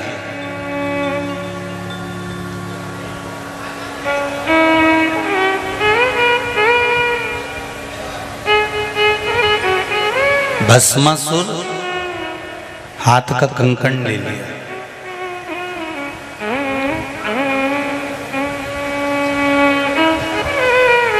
और ये भस्मासुर कोई साधारण नहीं था। भगवान की भक्ति में डूबा रहता था, भगवान का भजन करता रहता था, भगवान का स्मरण करता रहता था, तो भगवान उससे खुश हो गए थे।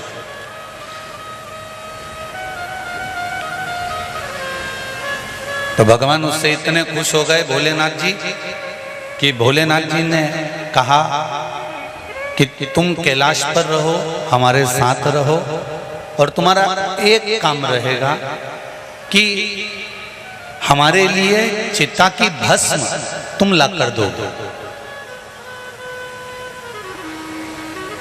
प्रतिदिन चिता की भस्म को लाने का काम तुम्हारा है। और भस्मासुर चिता की भस्म लेकर आता, ढूंढता रहता, कोई चिता जली, उसकी भस्म उठाकर लाता, देवाधिदेव महादेव को लाकर दे देता। महादेव अपने तन पे चढ़ा देते।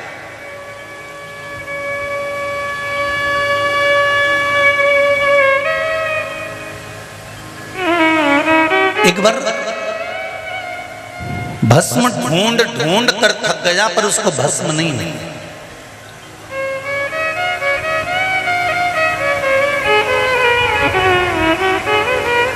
खूब ढूंढी उसने भस्म, पर भस्म नहीं मिली। वो अपनी पत्नी के पास गया और पत्नी से पूछा कि अब मुझे करना क्या चाहिए, मुझे चिता की भस्म नहीं मिल रही, क्या मैं अपने शरीर को जला दूं और वो भस्म शंकर जी को चढ़वा दूं? पत्नी बड़ी चतुर थी।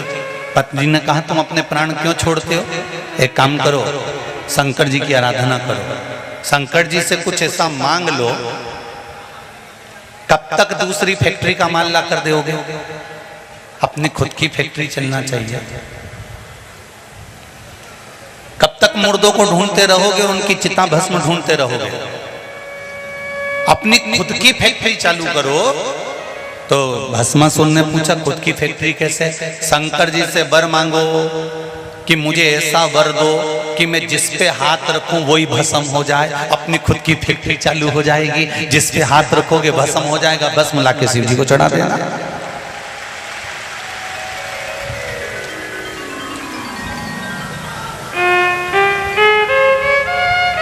इसलिए देवाधिदेव महादेव को कहते हैं कि शिवजी से रोटी मांगते हो तो मेरा भोलेनाथ दुकान लगवा देता है, शिवजी से झोपड़ी मांगते हो तो मेरा महादेव महल बनवा देता है, शंकर से रोग मुक्ति मांगते हो तो जीवन का आनंद प्रदान कर देता है।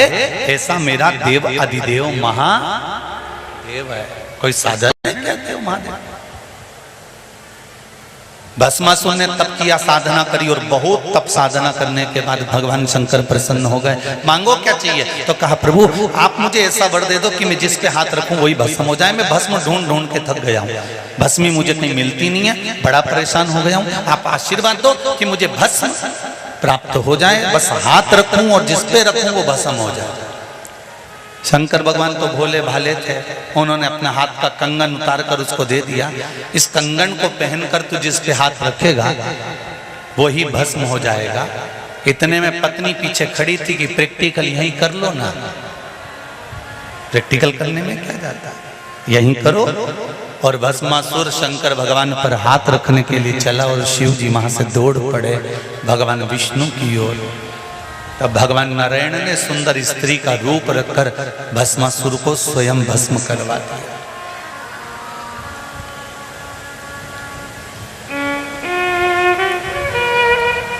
स्वयं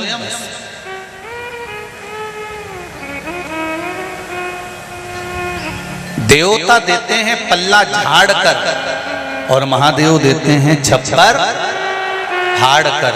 वो मेरा शिव है जो देने में कमी नहीं रखता। एक लोटा जल जब हम चढ़ाने के लिए शिव मंदिर में जाते हैं तो मेरा देव अधिदेव महादेव इतना भोला कि वो उसके मन में आता है वो उठाकर तुमको दे देता है जो उसके मन में।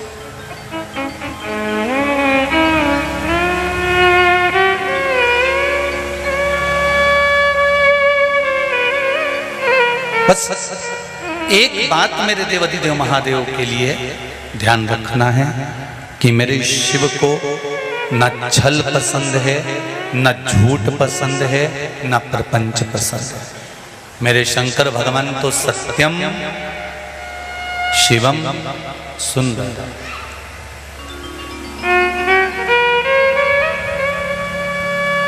एक सत्य अगर जीवन का बोल दिया, एक सत्य अगर परमात्मा के सम्मुख में जाकर बोल दिया तो शिव उसको स्वीकार कर लेते हैं।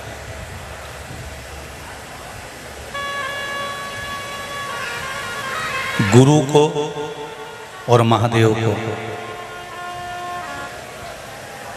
एक गुरुदेव को और एक महादेव को, ना तो तुम्हारी दौलत चाहिए, ना तुम्हारा धन चाहिए, ना तुम्हारी सत्ता चाहिए, ना तुम्हारा वैभव चाहिए, ना तुम्हारी संपदा चाहिए। गुरुदेव और महादेव को केवल तुम्हारे जीवन के थोड़े से समय में से थोड़ा समय देना प्रारंभ कर दो तो गुरुदेव और महादेव तुमको वैसे ही निहाल बना देंगे। आप थोड़ा सा समय निकालो, नहीं मिलेगा आपको समय। जब तक है ये जिंदगी फुर्सत ना मिलेगी काम से, ऐसा कोई समय निकालो प्रेम बढ़े भगवान से। जब तक जीवन है, मनुष्य की देह है, मानव का शरीर है, तब तक कोई फुर्सत तुमको नहीं मिलने वाली।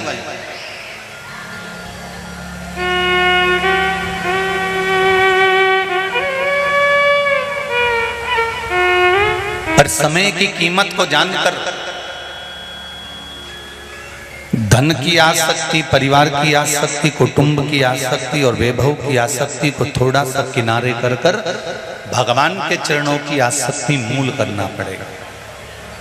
आप में से कितने लोग हैं जो ट्रेन का सफर करते हैं? रेल में बैठे हो? अरे बोलो तो जम के। सब बैठे हो? सगला की सगला?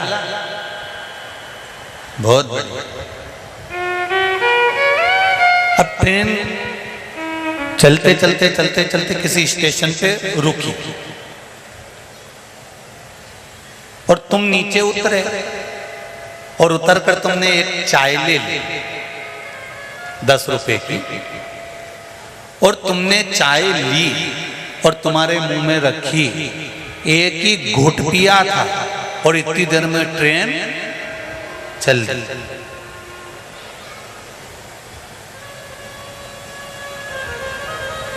इतनी देर में ट्रेन चल दी।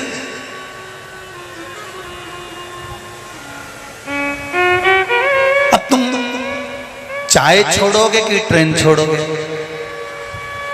अरे बोलो तो जीजियो, चाय छोड़ दोगे ना? नहीं मत छोड़ो, 10 रुपए की है। 10 रुपए की चाय कैसे छोड़ दोगे भला तुम?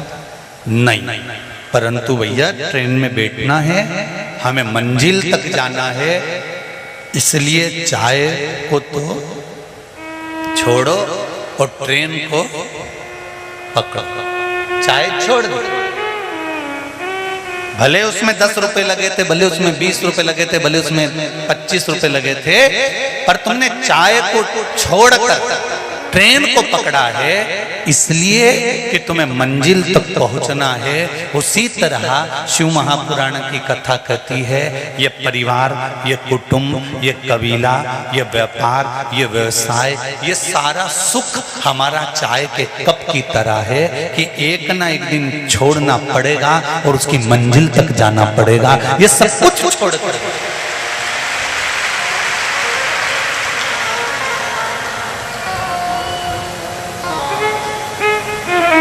उसकी रीत कितनी विचित्र रीत है उसकी, कितना विचित्र उसने मानव की देह, मानव का शरीर कितना विचित्र बनाया है।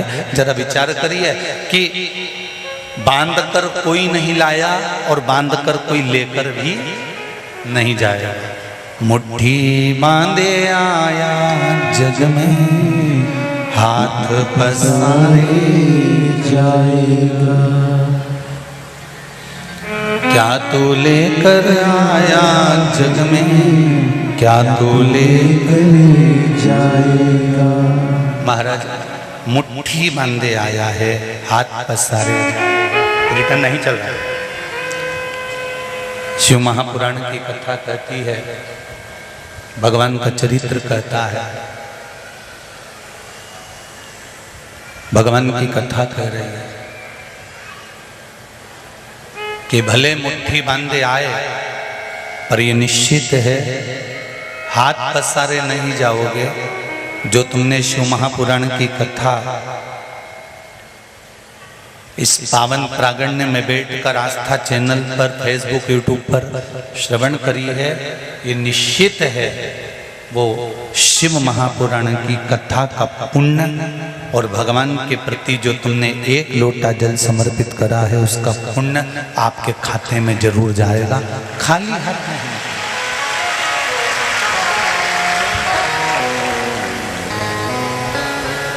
शंभो शरणे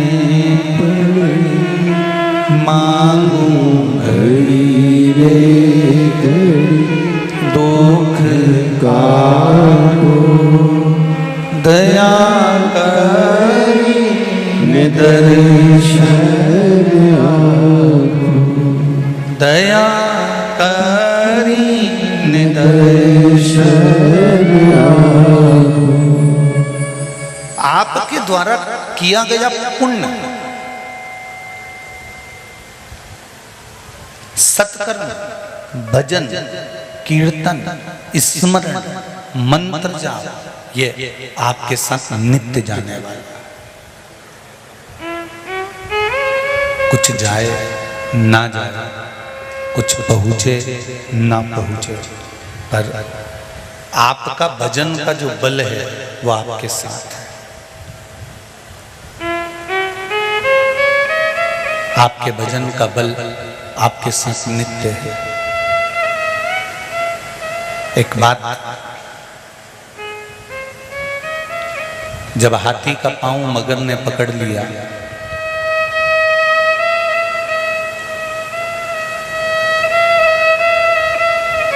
मगर हाथी के पांव को नहीं छोड़ता है।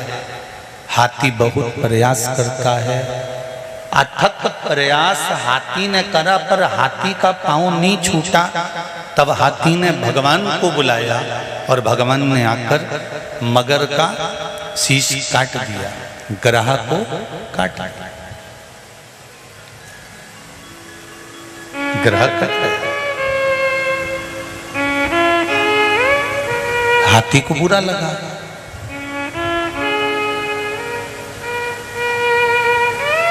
हाथी को इस बात का बुरा लगा कि बताओ, बुलाया हमने,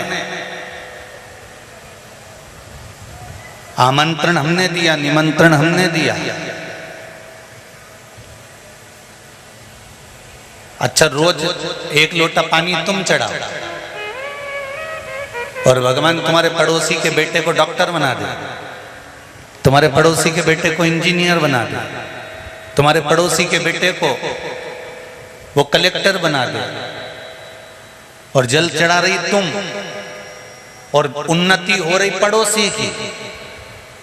बोलो तो सही, दोनों समय का भोजन छूट जाएगा। कि हो कैसे रहा, कारण क्या है? पांव पकड़ा है मगर का, और मगर का पांव पकड़ा है हाथी का, और मगर उस हाथी के पांव को जकड़ा हुआ है, और हाथी के पांव को मगर पकड़ा हुआ। और भगवान जब आए तो सुदर्शन उठाकर उन्होंने ग्रह को काट दिया, और ग्रह को काटा तो हाथी को बुरा लगा। हाथी ने कहा बताओ गजब का काम किया भगवान नारायण, आपने तो बड़ा गजब का काम कर दिया। पुकारा मैंने, बुलाया मैंने, निमंत्रण मैंने दिया, हाथ मैंने जोड़े, पांव मैंने पड़े, और तुमने सुदर्शन उठा के ग्रह का शीश काट कर उसका उद्धार कर दिया। पहले उद्धार तो मेरा करना था, तो तुमने मगर का उद्धार कैसे कर दिया? भगवान विष्णु ने कहा उस मगर ने तेरा पांव पकड़ कर रखा था। जो मेरे भक्त का पांव पकड़ लेता है, भगवान कहते हैं सबसे पहले मैं उसका उद्धार कर देता हूं।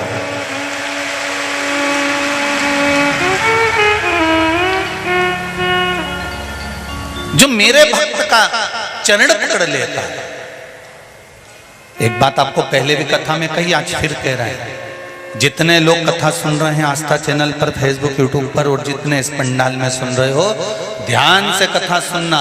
मंदिर नहीं जा सकते मत जाओ, एक लोटा जल नहीं चढ़ा सकते मत चढ़ाओ, एक बेलपत्र नहीं चढ़ा सकते मत चढ़ाओ, एक चावल का दाना नहीं चढ़ा सकते मत चढ़ाओ, 3 बार ताली नहीं बजा सकते मत बजाओ, मंदिर के द्वार पर नहीं जा सकते मत जाओ। शिव महापुराण की कथा कहती है कि मंदिर के शिखर का दर्शन कर लो तो भी तुम्हारा जीवन सार्थक हो जाएगा। इतना भी नहीं कर सकते तो मंदिर के दरवाजे के बाहर से निकल कर चले जाओ, उसमें भी तुम्हारा कल्याण हो जाएगा। और इतना भी नहीं कर सकते तो कोई मंदिर से निकल कर आ रहा हो, उसके मस्तक पर त्रिपुंड लगा हुआ है, उसके गले में रुद्राक्ष की माला पड़ी हुई है, उसके मुख पर श्री शिवाय नमस्तुभ्यम का जाप है, पंचाक्षर नमः शिवाय का जाप है, षडाक्षर ओम नमः शिवाय का जाप है, महामृत्युंजय का स्मरण कर रहा है, शिव का गुणगान कर रहा है। ऐसे मंदिर से निकलकर जाने वाले व्यक्ति का भी मात्र दर्शन कर लोगे, वो भी तुम्हारे सामने आकर खड़ा हो जाएगा, तो भी तुम्हें अगला जन्म नहीं मिलेगा, तुम्हारा कल्याण निश्चित है।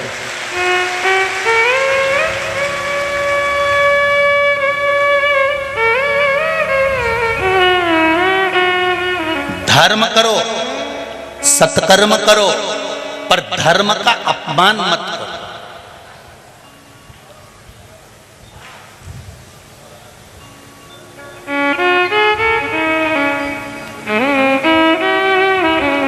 कल 26 तारीख है, श्रावण महीने की शिवरात्रि है। शाम को 7 बजे शिवलिंग पहले से तैयार कर थाली में लेकर सामग्री रखकर बैठना। 7 बजे ऑनलाइन ब्राह्मण देवता के साथ हम भी पूजन अभिषेक करेंगे, आप भी पूजन अभिषेक कर लो। 7 बजे से 8 बजे तक पूजन होगा। जब पूजन हो जाए, शिवलिंग का विसर्जन करने के लिए कोई तालाब, कोई नदी, कोई बावड़ी, कोई कुआं जाने की जरूरत नहीं है। अपने घर में एक पात्र रखना, उस पात्र में शिवलिंग का विसर्जन कर देना। उस जल को दूसरे दिन सुबह अपने बगीचे में, अपने गमले में, अपनी क्यारी में डाल देना।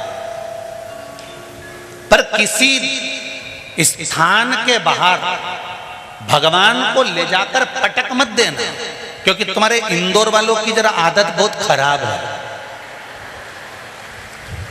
गणेश जी को भी कचरे की गाड़ी में डाल देते हो, जिसको 10 दिन पूजते हो। 10 दिन तक गणेश जी की पूजन करने के बाद भी कचरे की गाड़ी में गणेश जी को बैठा हुआ देखा है और उसके फोटो देखे हैं। अगर कुछ नहीं कर सकते तो मेरा इंदौर वासियों से हाथ जोड़कर निवेदन है कि इतनी बड़ी बड़ी संस्थाएं इस इंदौर में चलती है, एक एक ट्रैक्टर और ट्राली लगा दो, उसमें आसपास आपका फोटो लगा दो और लिख दो कि विसर्जन के लिए गणेश जी इस ट्राली में डाल दीजिए, पर कचरे की गाड़ी में मत डालिए।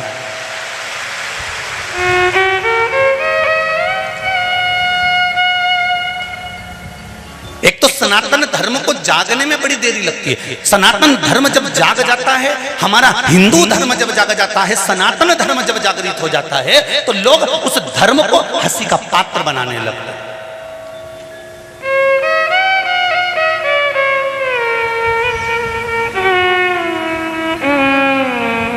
इतनी बड़ी बड़ी संस्थाएं इंदौर में चलती है, एक एक ट्रैक्टर, एक एक ट्राली, उस पे बैनर लगाकर कि गणेश जी का विसर्जन करने के लिए इसमें डाल दीजिए, गणेश जी को इसमें रख दीजिए। वो विसर्जन का जब ट्रैक्टर और ट्राली मोहल्ले मोहल्ले एक एक विधानसभाओं में एक एक क्षेत्र में जब घूमेगा, और फिर गणेश जी महाराज किसी पेड़ के नीचे बैठे नहीं मिलेंगे मट्टी वाले, गणेश जी महाराज किसी मंदिर के ओटले पर बैठे नहीं मिलेंगे मट्टी वाले, गणेश जी महाराज किसी कुएं और बावड़ी के दरवाजे पर बैठे नहीं मिलेंगे, गणेश जी महाराज किसी चौराहे पर बैठे हुए नहीं मिलेंगे।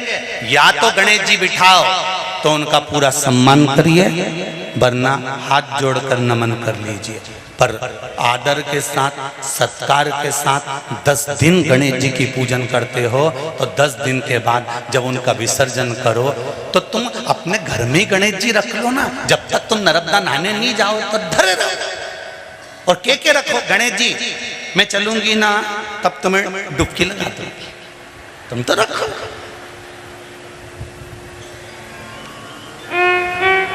तुम तो धरे रहो।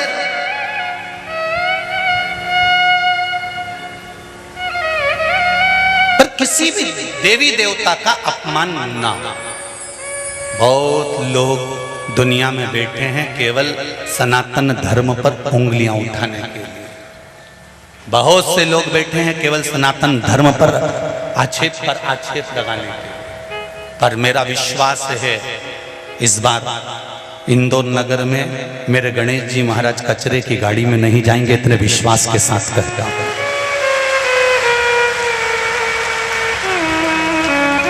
मेरी शिव महापुराण का दक्षिणा, अगर आपका गणेश जी कचरे की गाड़ी में नहीं जाए तो समझ लेना कि मेरे शिव महापुराण की दक्षिणा पूरी हो गई और आपने उस दक्षिणा को दे दिया, आपने उस दक्षिणा को दे दिया। दिल से व्यवस्था। और मैं तो आदरणीय जीतू भैया पटवारी से भी कहूँगा कि आपके क्षेत्र में भी मेरा मन है कि जिस समय गणेश जी का विसर्जन हो, एक नहीं 2 ट्राली लगाओ, पर गणेश जी को उसमें रख कर एक कोई कुआं, बावड़ी या तालाब या पन्नी में पानी भरकर उसमें विसर्जन कर दो, पर गणेश जी का सम्मान होना चाहिए। और सारी जितने भी इंदौर की विधानसभाएं हैं, जितने भी पूरे इंदौर के क्षेत्र है, उन सब से निवेदन करूँगा, देवता का अपमान सहन नहीं, अच्छी बात है। हम 10 दिन उनकी पूजन करते हैं। कल 7 बजे से 8 बजे तक श्रावण महीने की शिवरात्रि, एक पत्र आया, देखिए कितना सुंदर, देखिए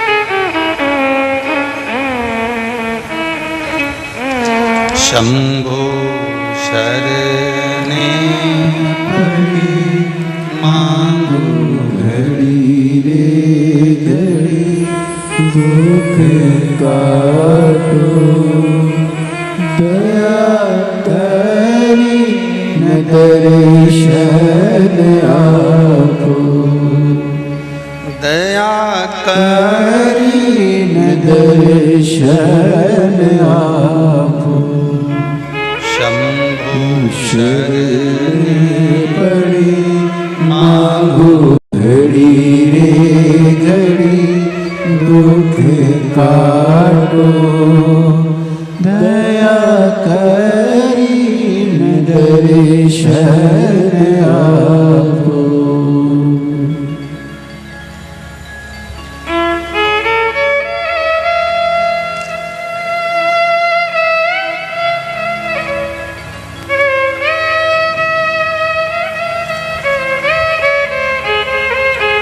प्रमीला तिवारी VIP, परस्पर नगर, इंदौर। कहीं बैठी हो तो हाथ हिलाइएगा, जहां भी बैठी हो हाथ हिलाइएगा। कुछ समय पहले 20 मार्च 2022 को मेरी तबीयत बहुत खराब हुई थी। मेरे सीने में बहुत अधिक दर्द था। तब मैंने दाहोद में डॉक्टर को दिखाया तो उन्होंने एंजियोग्राफी कर मुझे बताया कि मेरी नली में ब्लॉकेज है और मैंने दवाई लेना प्रारंभ की, लेकिन मुझे ज़्यादा फर्क नहीं पड़ा। फिर मैं 21 अप्रैल 2022 को कुबेरेश्वर धाम आई और वहाँ से रुद्राक्ष जल लेकर पानी पीना शुरू किया। फिर मैंने 6 मई 2022 को बॉम्बे हॉस्पिटल में दिखाया। वहाँ पर डॉक्टर ने मेरा चेकअप करने के बाद देखकर बोला कि आपको कोई भी ब्लॉकेज नहीं है, पर ये चमत्कार हुआ कैसे ये समझ में नहीं आ रहा। शिव कृपा। और ऐसे एक पत्र नहीं, ये सारे पत्र हम हमारे साथ में लेकर नहीं जाते। इन पत्रों को यहीं रख कर जाते हैं और सबके अपने अपने नंबर लिखे होते हैं, नाम लिखे होते हैं, एड्रेस लिखे होते हैं। एक पत्र और इसमें है,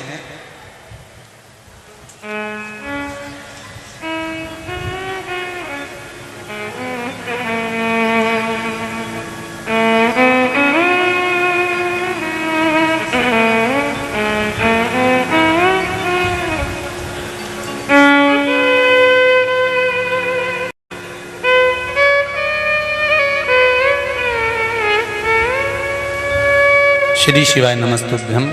मैं प्रजापात नगर इंदौर से हूँ, उषाबाई विश्वकर्मा। कहीं बैठी हो तो हाथ हिला सकते हैं। उषाबाई विश्वकर्मा। मुझे लकवे की शिकायत हो गई थी और डॉक्टर को दिखाया तो बोला इसका कोई इलाज नहीं है, इसकी घर पर सेवा करो और कितने समय रहें इसकी भी कोई बात नहीं है। घर पर ले जाओ, सेवा करो, इलाज नहीं। फिर मैंने टीवी के माध्यम से शिव पुराण की कथा सुनी और आपने बताया था कि 1 लोटा जल रोज चढ़ाओ और उसका पानी चढ़ाकर बेलपत्र उठाकर लाना और पानी पीना चालू करना। मेरे परिवार वालों ने चालू करा और बाबा की कृपा से आज मैं ठीक होकर कथा के पंडाल में बैठी हूँ। हाथ हिला दीजिए अगर आई हैं तो आप ही हैं। हर हर महादेव। अब ठीक है, पूरी आराम हो पूरा, बस बाबा की कृपा, शिव कृपा से मेरा स्मरण। तेरी कृपा बिना न हिले लेते हैं सांस, तेरी कृपा से तनो तनो। हे गंगाधार मुक्ति द्वार ओमकार तू, भोले ओमकार तू। आयो शरण तिहारी शंभु तार तार। एक बहन ने पत्र लिखा है, पिछली बार हमने जो शंकर भगवान का अभिषेक करा था ऑनलाइन, जिसने पत्र लिखा, पत्र मुझे दिख नहीं रहा, अगर उन्होंने जो पत्र लिखा था वो खड़ी हो सकती है, हाथ हिला सकती है, कि उस अभिषेक का फल मुझे मिला। मेरी नौकरी नहीं थी, बाबा देवाधिदेव ने मेरी सरकारी नौकरी लगा दी। उसके लिए मैं बाबा को धन्यवाद करने के लिए आया। जिसने पत्र लिखा है वो हाथ हिला सकती हैं, क्योंकि पत्र उसमें दिख नहीं रहा, वो जल हो रहा। शिव कृपा से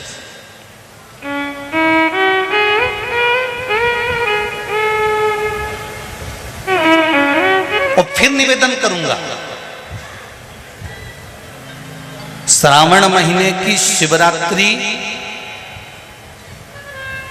पूरे सावन महीने की महिमा तो आप लोगों को मालूम होगी ना, कि चतुर्मास के 4 महीने अगर आप व्रत नहीं कर सकते, आराधना नहीं कर सकते, पूजन नहीं कर सकते, तो देवाधिदेव महादेव ने अपना 1 महीना दिया है। कौन सा महीना? जम के बोलो जरा, श्रावण का महीना दिया। श्रावण के महीने भी पूरे महीने अभिषेक नहीं कर सकते, पूजन नहीं कर सकते, अर्चना नहीं कर सकते, तो देवाधिदेव महादेव ने श्रावण के महीने के सोमवार दिए। क्या दिए हैं? सोमवार। और अगर श्रावण महीने के सोमवार को भी हम भगवान का अभिषेक नहीं कर सकते, ब्राह्मण देवता को घर में बुलाकर अभिषेक पूजन नहीं करवा सकते, श्रावण महीने में भी अगर 4 या 5 सोमवार पड़ते हैं और इन सोमवार को भी हम भगवान शिव की आराधना नहीं कर सकते, तो देव अधिदेव महादेव की कथा कहती है कि उस महीने भर में शिवरात्रि का वर्णन कर दिया कि कम से कम सावन के महीने की शिवरात्रि के दिन ही पार्थिव शिवलिंग का निर्माण कर कर पूजन कर कर अपनी मन की कामना कर कर देव अधिदेव महादेव की आराधना कर लो, तो पूरे चतुर्मास के पुण्य का फल आपको प्राप्त हो जाएगा।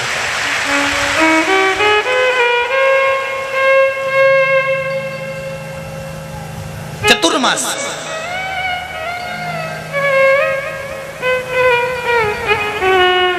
एक घर में अगर 4 लोग रह रहे हैं, देवरानी जेठानी सब अलग अलग रह रही है, तो अलग अलग शिवलिंग बना। अगर एक रसोई घर है और उसमें देवर जेठ सब एक ही रसोई घर में भोजन करते हैं, तो एक शिवलिंग का निर्माण करो। जो पूजन की सामग्री बताई है, उस पूजन की सामग्री एक ही शिवलिंग पर सब हाथ लगाकर चढ़ा।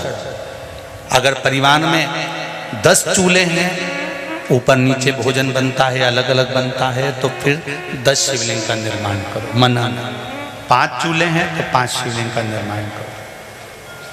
घर में अगर तुम्हारे अभी आज मेहमान आए हुए हैं, क्योंकि कथा चल रही है, तो इंदौर में तो ढेर सारे मेहमान भरे हुए हैं और मेहमान आए हैं, तो उन मेहमानों से भी निवेदन है कि घर के लोग जो शिवलिंग का निर्माण करें, आप उसी का स्पर्श कर कर उसी में पूजन करो। पर ऐसा कोई घर नहीं रहना चाहिए जहां पर शंकर भगवान के पार्थिव शिवलिंग का निर्माण ना हो। एक श्रावण महीने का शिवरात्रि और एक शुक्ल पक्ष की द्वितीया।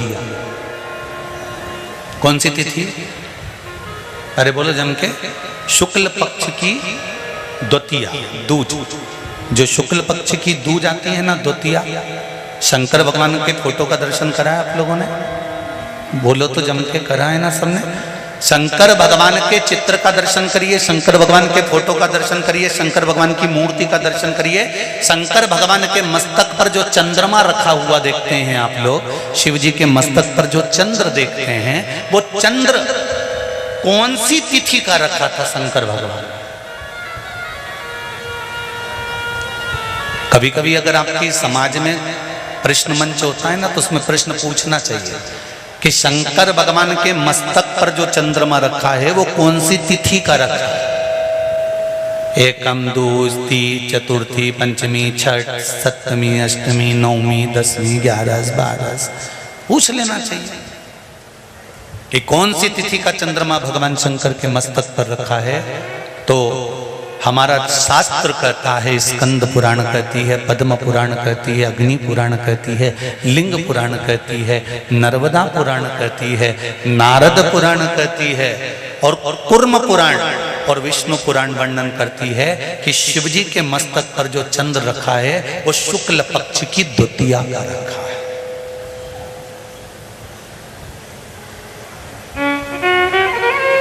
कैलेंडर किस किस के घर में? उठाओ जरा हाथ। जिसके घर में कैलेंडर या पंचांग, आज ही घर जाकर देखना, कैलेंडर को पलट कर देखना, शुक्ल पक्ष की द्वितीया तिथि जैसे ही देखोगे उसमें लिखा होता है चंद्र दर्शन। लिखा होता है कि नहीं होता है? अरे बोलो तो जी जी, लिखा होता है ना। शुक्ल पक्ष की द्वितीया तिथि देखोगे तो उसमें लिखा होता है चंद्र दर्शन। अब इस प्रत्येक शुक्ल पक्ष की द्वितीया तिथि पर चंद्र दर्शन क्यों लिखा होता है? क्योंकि शिव महापुराण की कथा में उमाखंड में वर्णन किया गया है कि जब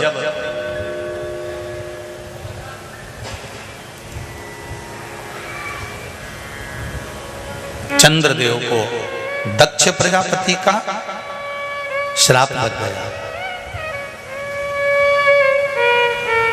चंद्र तुम मेरी एक पुत्री के प्रति स्नेह रखते हो और बाकी की पुत्रियों की ओर तुम देखते तक नहीं। बाकी की पुत्रियों की ओर तुम देखते तक नहीं हो। चंद्र हे चंद्र, मैं तुम्हें श्राप देता हूं कि तुम्हें काया का रोग हो जाए, तुम्हारी काया गलना प्रारंभ हो जाए और तुम्हें तुम्हारे इस रोग से कभी मुक्ति नहीं मिलेगी। चंद्र दुखी हो गए।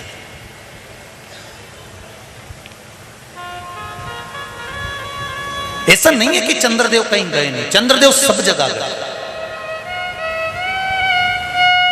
भगवान विष्णु के पास भी गए, भगवान ब्रह्मा जी के पास भी गए, इंद्रदेव के पास भी गए। सब जगह घूमने के बाद भी चंद्रदेव को जब सुख का भान नहीं हुआ, तब देवऋषि नारद के पास पहुंचे। जब जीवन में बहुत दुख आकर खड़ा हो जाए और उस दुख का कहीं निवारण न मिले, तो कोई सतगुरु की शरण चले जाओ।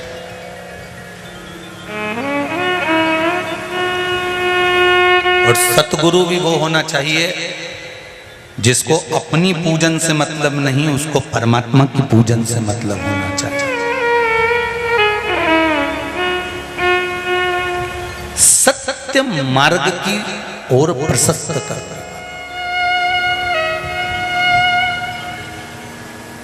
सतमार्ग की ओर अग्रण्य ले जाने वाला, सतमार्ग की ओर प्रशस्त करने वाला, सतमार्ग की ओर आगे बढ़ाने वाला सतगुरु होना चाहिए।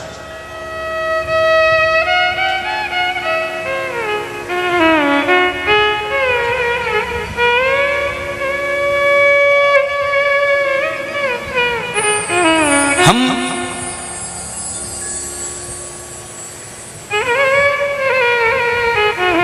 आज के जमाने में गुरु नहीं ढूंढते, हम आज के जमाने में ऐसा व्यक्ति ढूंढते हैं जो हमको कहीं से खोद के हंडे निकाल कर दे, जो तुरंत बूटी घुमाए और फेंक दे और तुम तुरंत करोड़पति बन जाओ। तो ऐसा कहीं का महाराज मिले तो हमको भी बता देना रिजी जी। तो ये क्यों इधर उधर डोले, फिर हम उसी के पास चले जाएं और उससे कह दें कि तू ऐसी कहीं की बूटी मूटी दे दे कि हमको कहीं जाना ही नहीं पड़े और यहीं से हंडे निकलते रहें और करोड़ों का धन प्राप्त होता रहे। हम गुरु नहीं ढूंढ रहे हैं,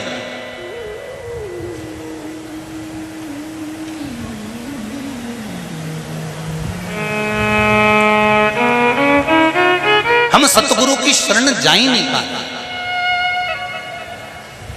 और शिव महापुराण की कथा कहती है,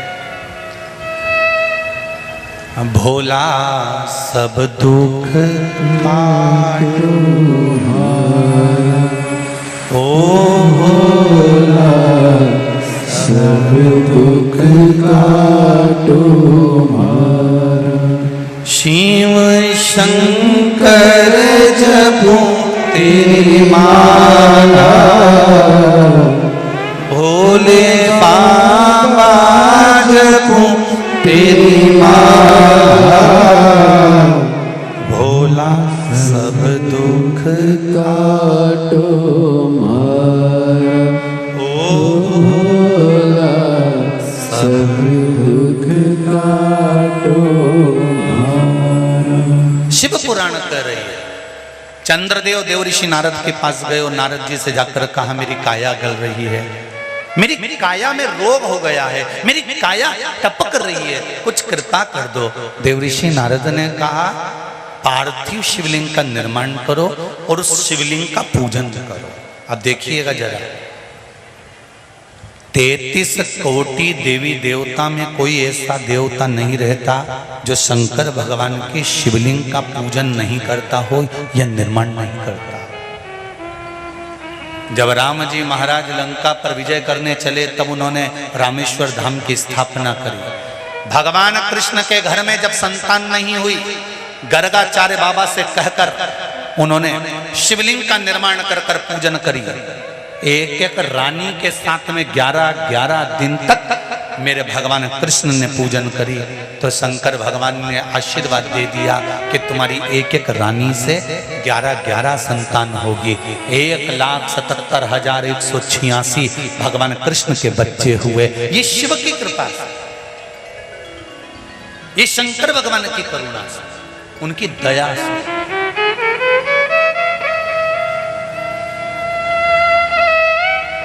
चंद्रदेव देवऋषि नारद के कहने पर शिवलिंग का निर्माण करते हैं, पूजन करते हैं, आराधना करते हैं, अर्चना करते हैं। चंद्रदेव भगवान शंकर की आराधना में डूब जाते हैं और आराधना करते करते करते करते करते भगवान शंकर प्रकट नहीं हुए, तब चंद्र और दुबले होते चले गए, और दुर्बल होते चले गए।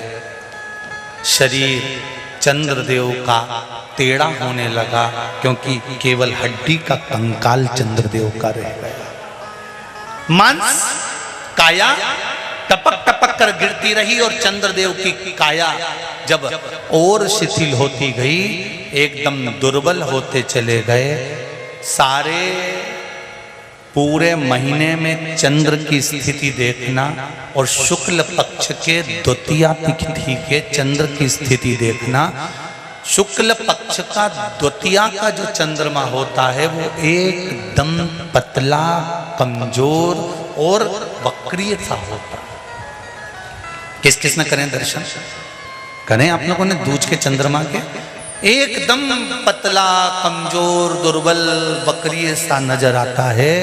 तब चंद्रदेव को देखा भगवान शंकर ने और लगा कि अब इसके प्राण रहने वाले नहीं।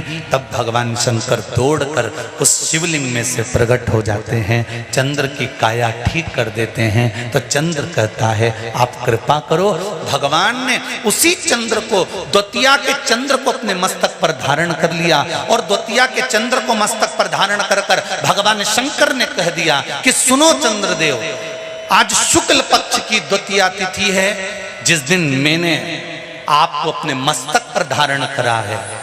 जो भी शुक्ल पक्ष की द्वितीया तिथि को चंद्र का दर्शन करेगा, उसकी जिंदगी में कभी रोग से वो ग्रसित नहीं होगा। हम पहले भी कथा में कहे, आज फिर कहते हैं, जिसकी लीवर, किडनी, जिसकी काया बेकार हो रही हो,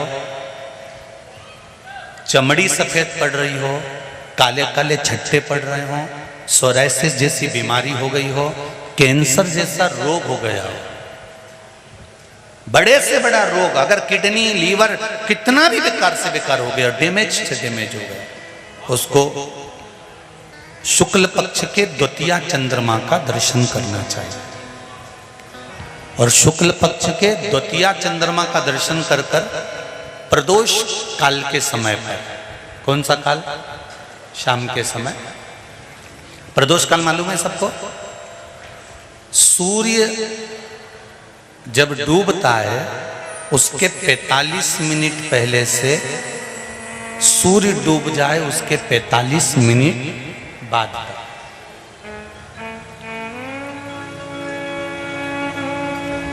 कितने मिनट पहले? जम के बोलो जरा। 45 मिनट पहले से 45 मिनट बाद प्रदोष काल का क्रम है। चंद्रदेव का दर्शन कर कच्चे दूध का छींटा, सफेद पुष्प चंद्र को समर्पित करो। सफेद चंदन का छींटा चंद्रदेव को दीजिए।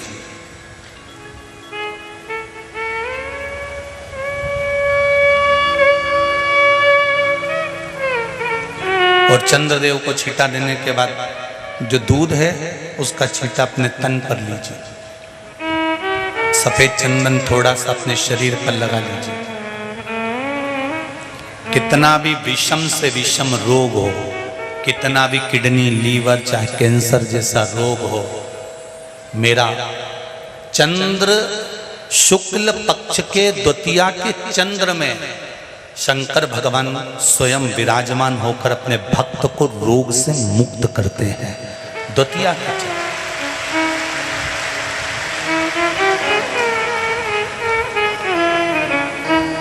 जम के बोलो कौन सी तिथि है? शुक्ल पक्ष के द्वितीया तिथि का चंद्र का दर्शन व्यक्ति को जीवन का सुख देता है। जिसके आंखों में तकलीफ हो, श्रवण शक्ति में तकलीफ हो, बोलने में, मुख में तकलीफ उत्पन्न होती हो, भारी से भारी रोग, शुक्ल पक्ष की द्वितीया तिथि को भगवान शंकर ने चंद्रदेव को अपने मस्तक पर धारण करा। तो शंकर भगवान ने कह दिया, सुनो चंद्रदेव, आज शुक्ल पक्ष की द्वितीया तिथि को मैंने आपको अपने मस्तक पर धारण करा है। संसार में रहने वाला, मृत्यु लोक में रहने वाला, चाहे देवलोक में रहने वाला, चाहे जिस लोक में वो निवास कर रहा है, अगर शुक्ल पक्ष के द्वितीया तिथि के चंद्रमा का दर्शन करेगा तो वो रोग से मुक्त रहेगा।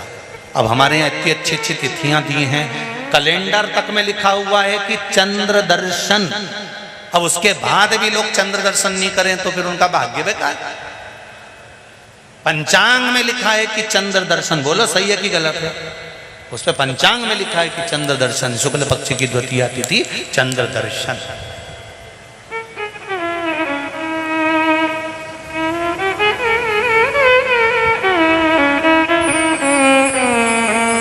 करो अर्घ, देव अर्घ।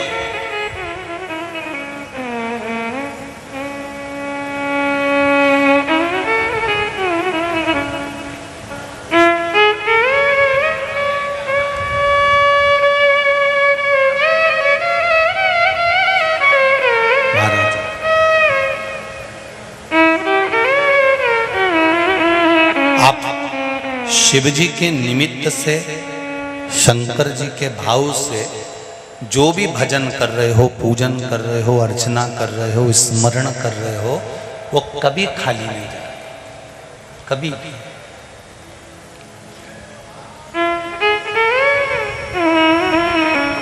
केवल आप हृदय से, कबहू चूके ना तेरा काम रे,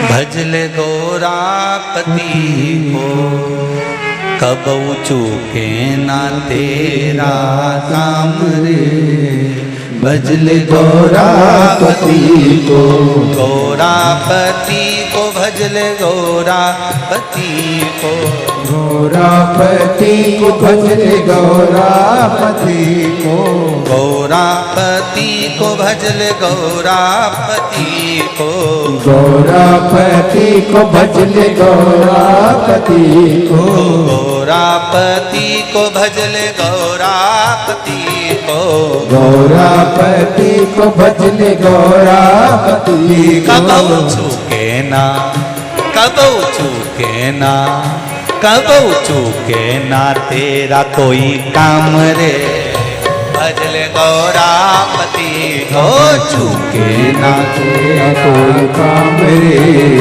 भजले गौरापति को। कबहू चूके ना तेरा कोई काम रे, भजले गौरापति को, चूके ना तेरा काम रे, भजले गौरापति को। बड़े आनंद में दोनों हाथों से हरि बोल।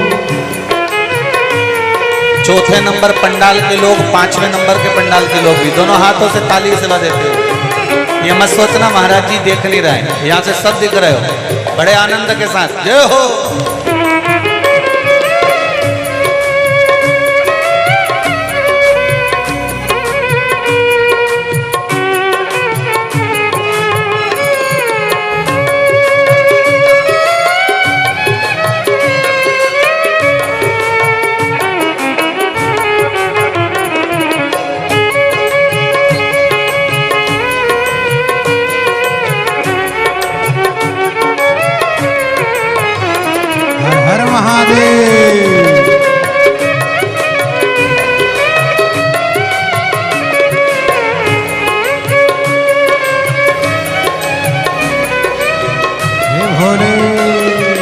गौरापति को रघुवर भी भजते, गौरापति को रघुवर जी भजते, गौरापति को रघुवर भी भजते, गौरापति को रघुवर जी भजते, गौरापति को रघुवर भी भजते, गौरापति को रघुवर भी भजते, रघुवर भी भजते, रघुवर भी भजते, गौरापति को रघुवर भी भजते, गौरापति को रघुवर भी भजते। ओ जीत लिया लंका ओ धाम रे, भजल गौरापति को जीत लिया लंका का धाम रे, भजल गौरापति को। अब चूके ना कोई तेरा काम रे, भजल गौरापति को चूके ना कोई तेरा काम रे, भजल गौरापति को। अरे गौरापति को भजल गौरापति को, गौरापति को भजल गौरापति को, गौरापति को भजल गौरापति को, गौरापति को भजल गौरापति को। कबहू चूके ना, कबहू चूके ना, कबहू चूके ना कोई तेरा काम रे, भजल गौरापति को चूके ना तेरा काम रे, शंभो भजल गौरापति को।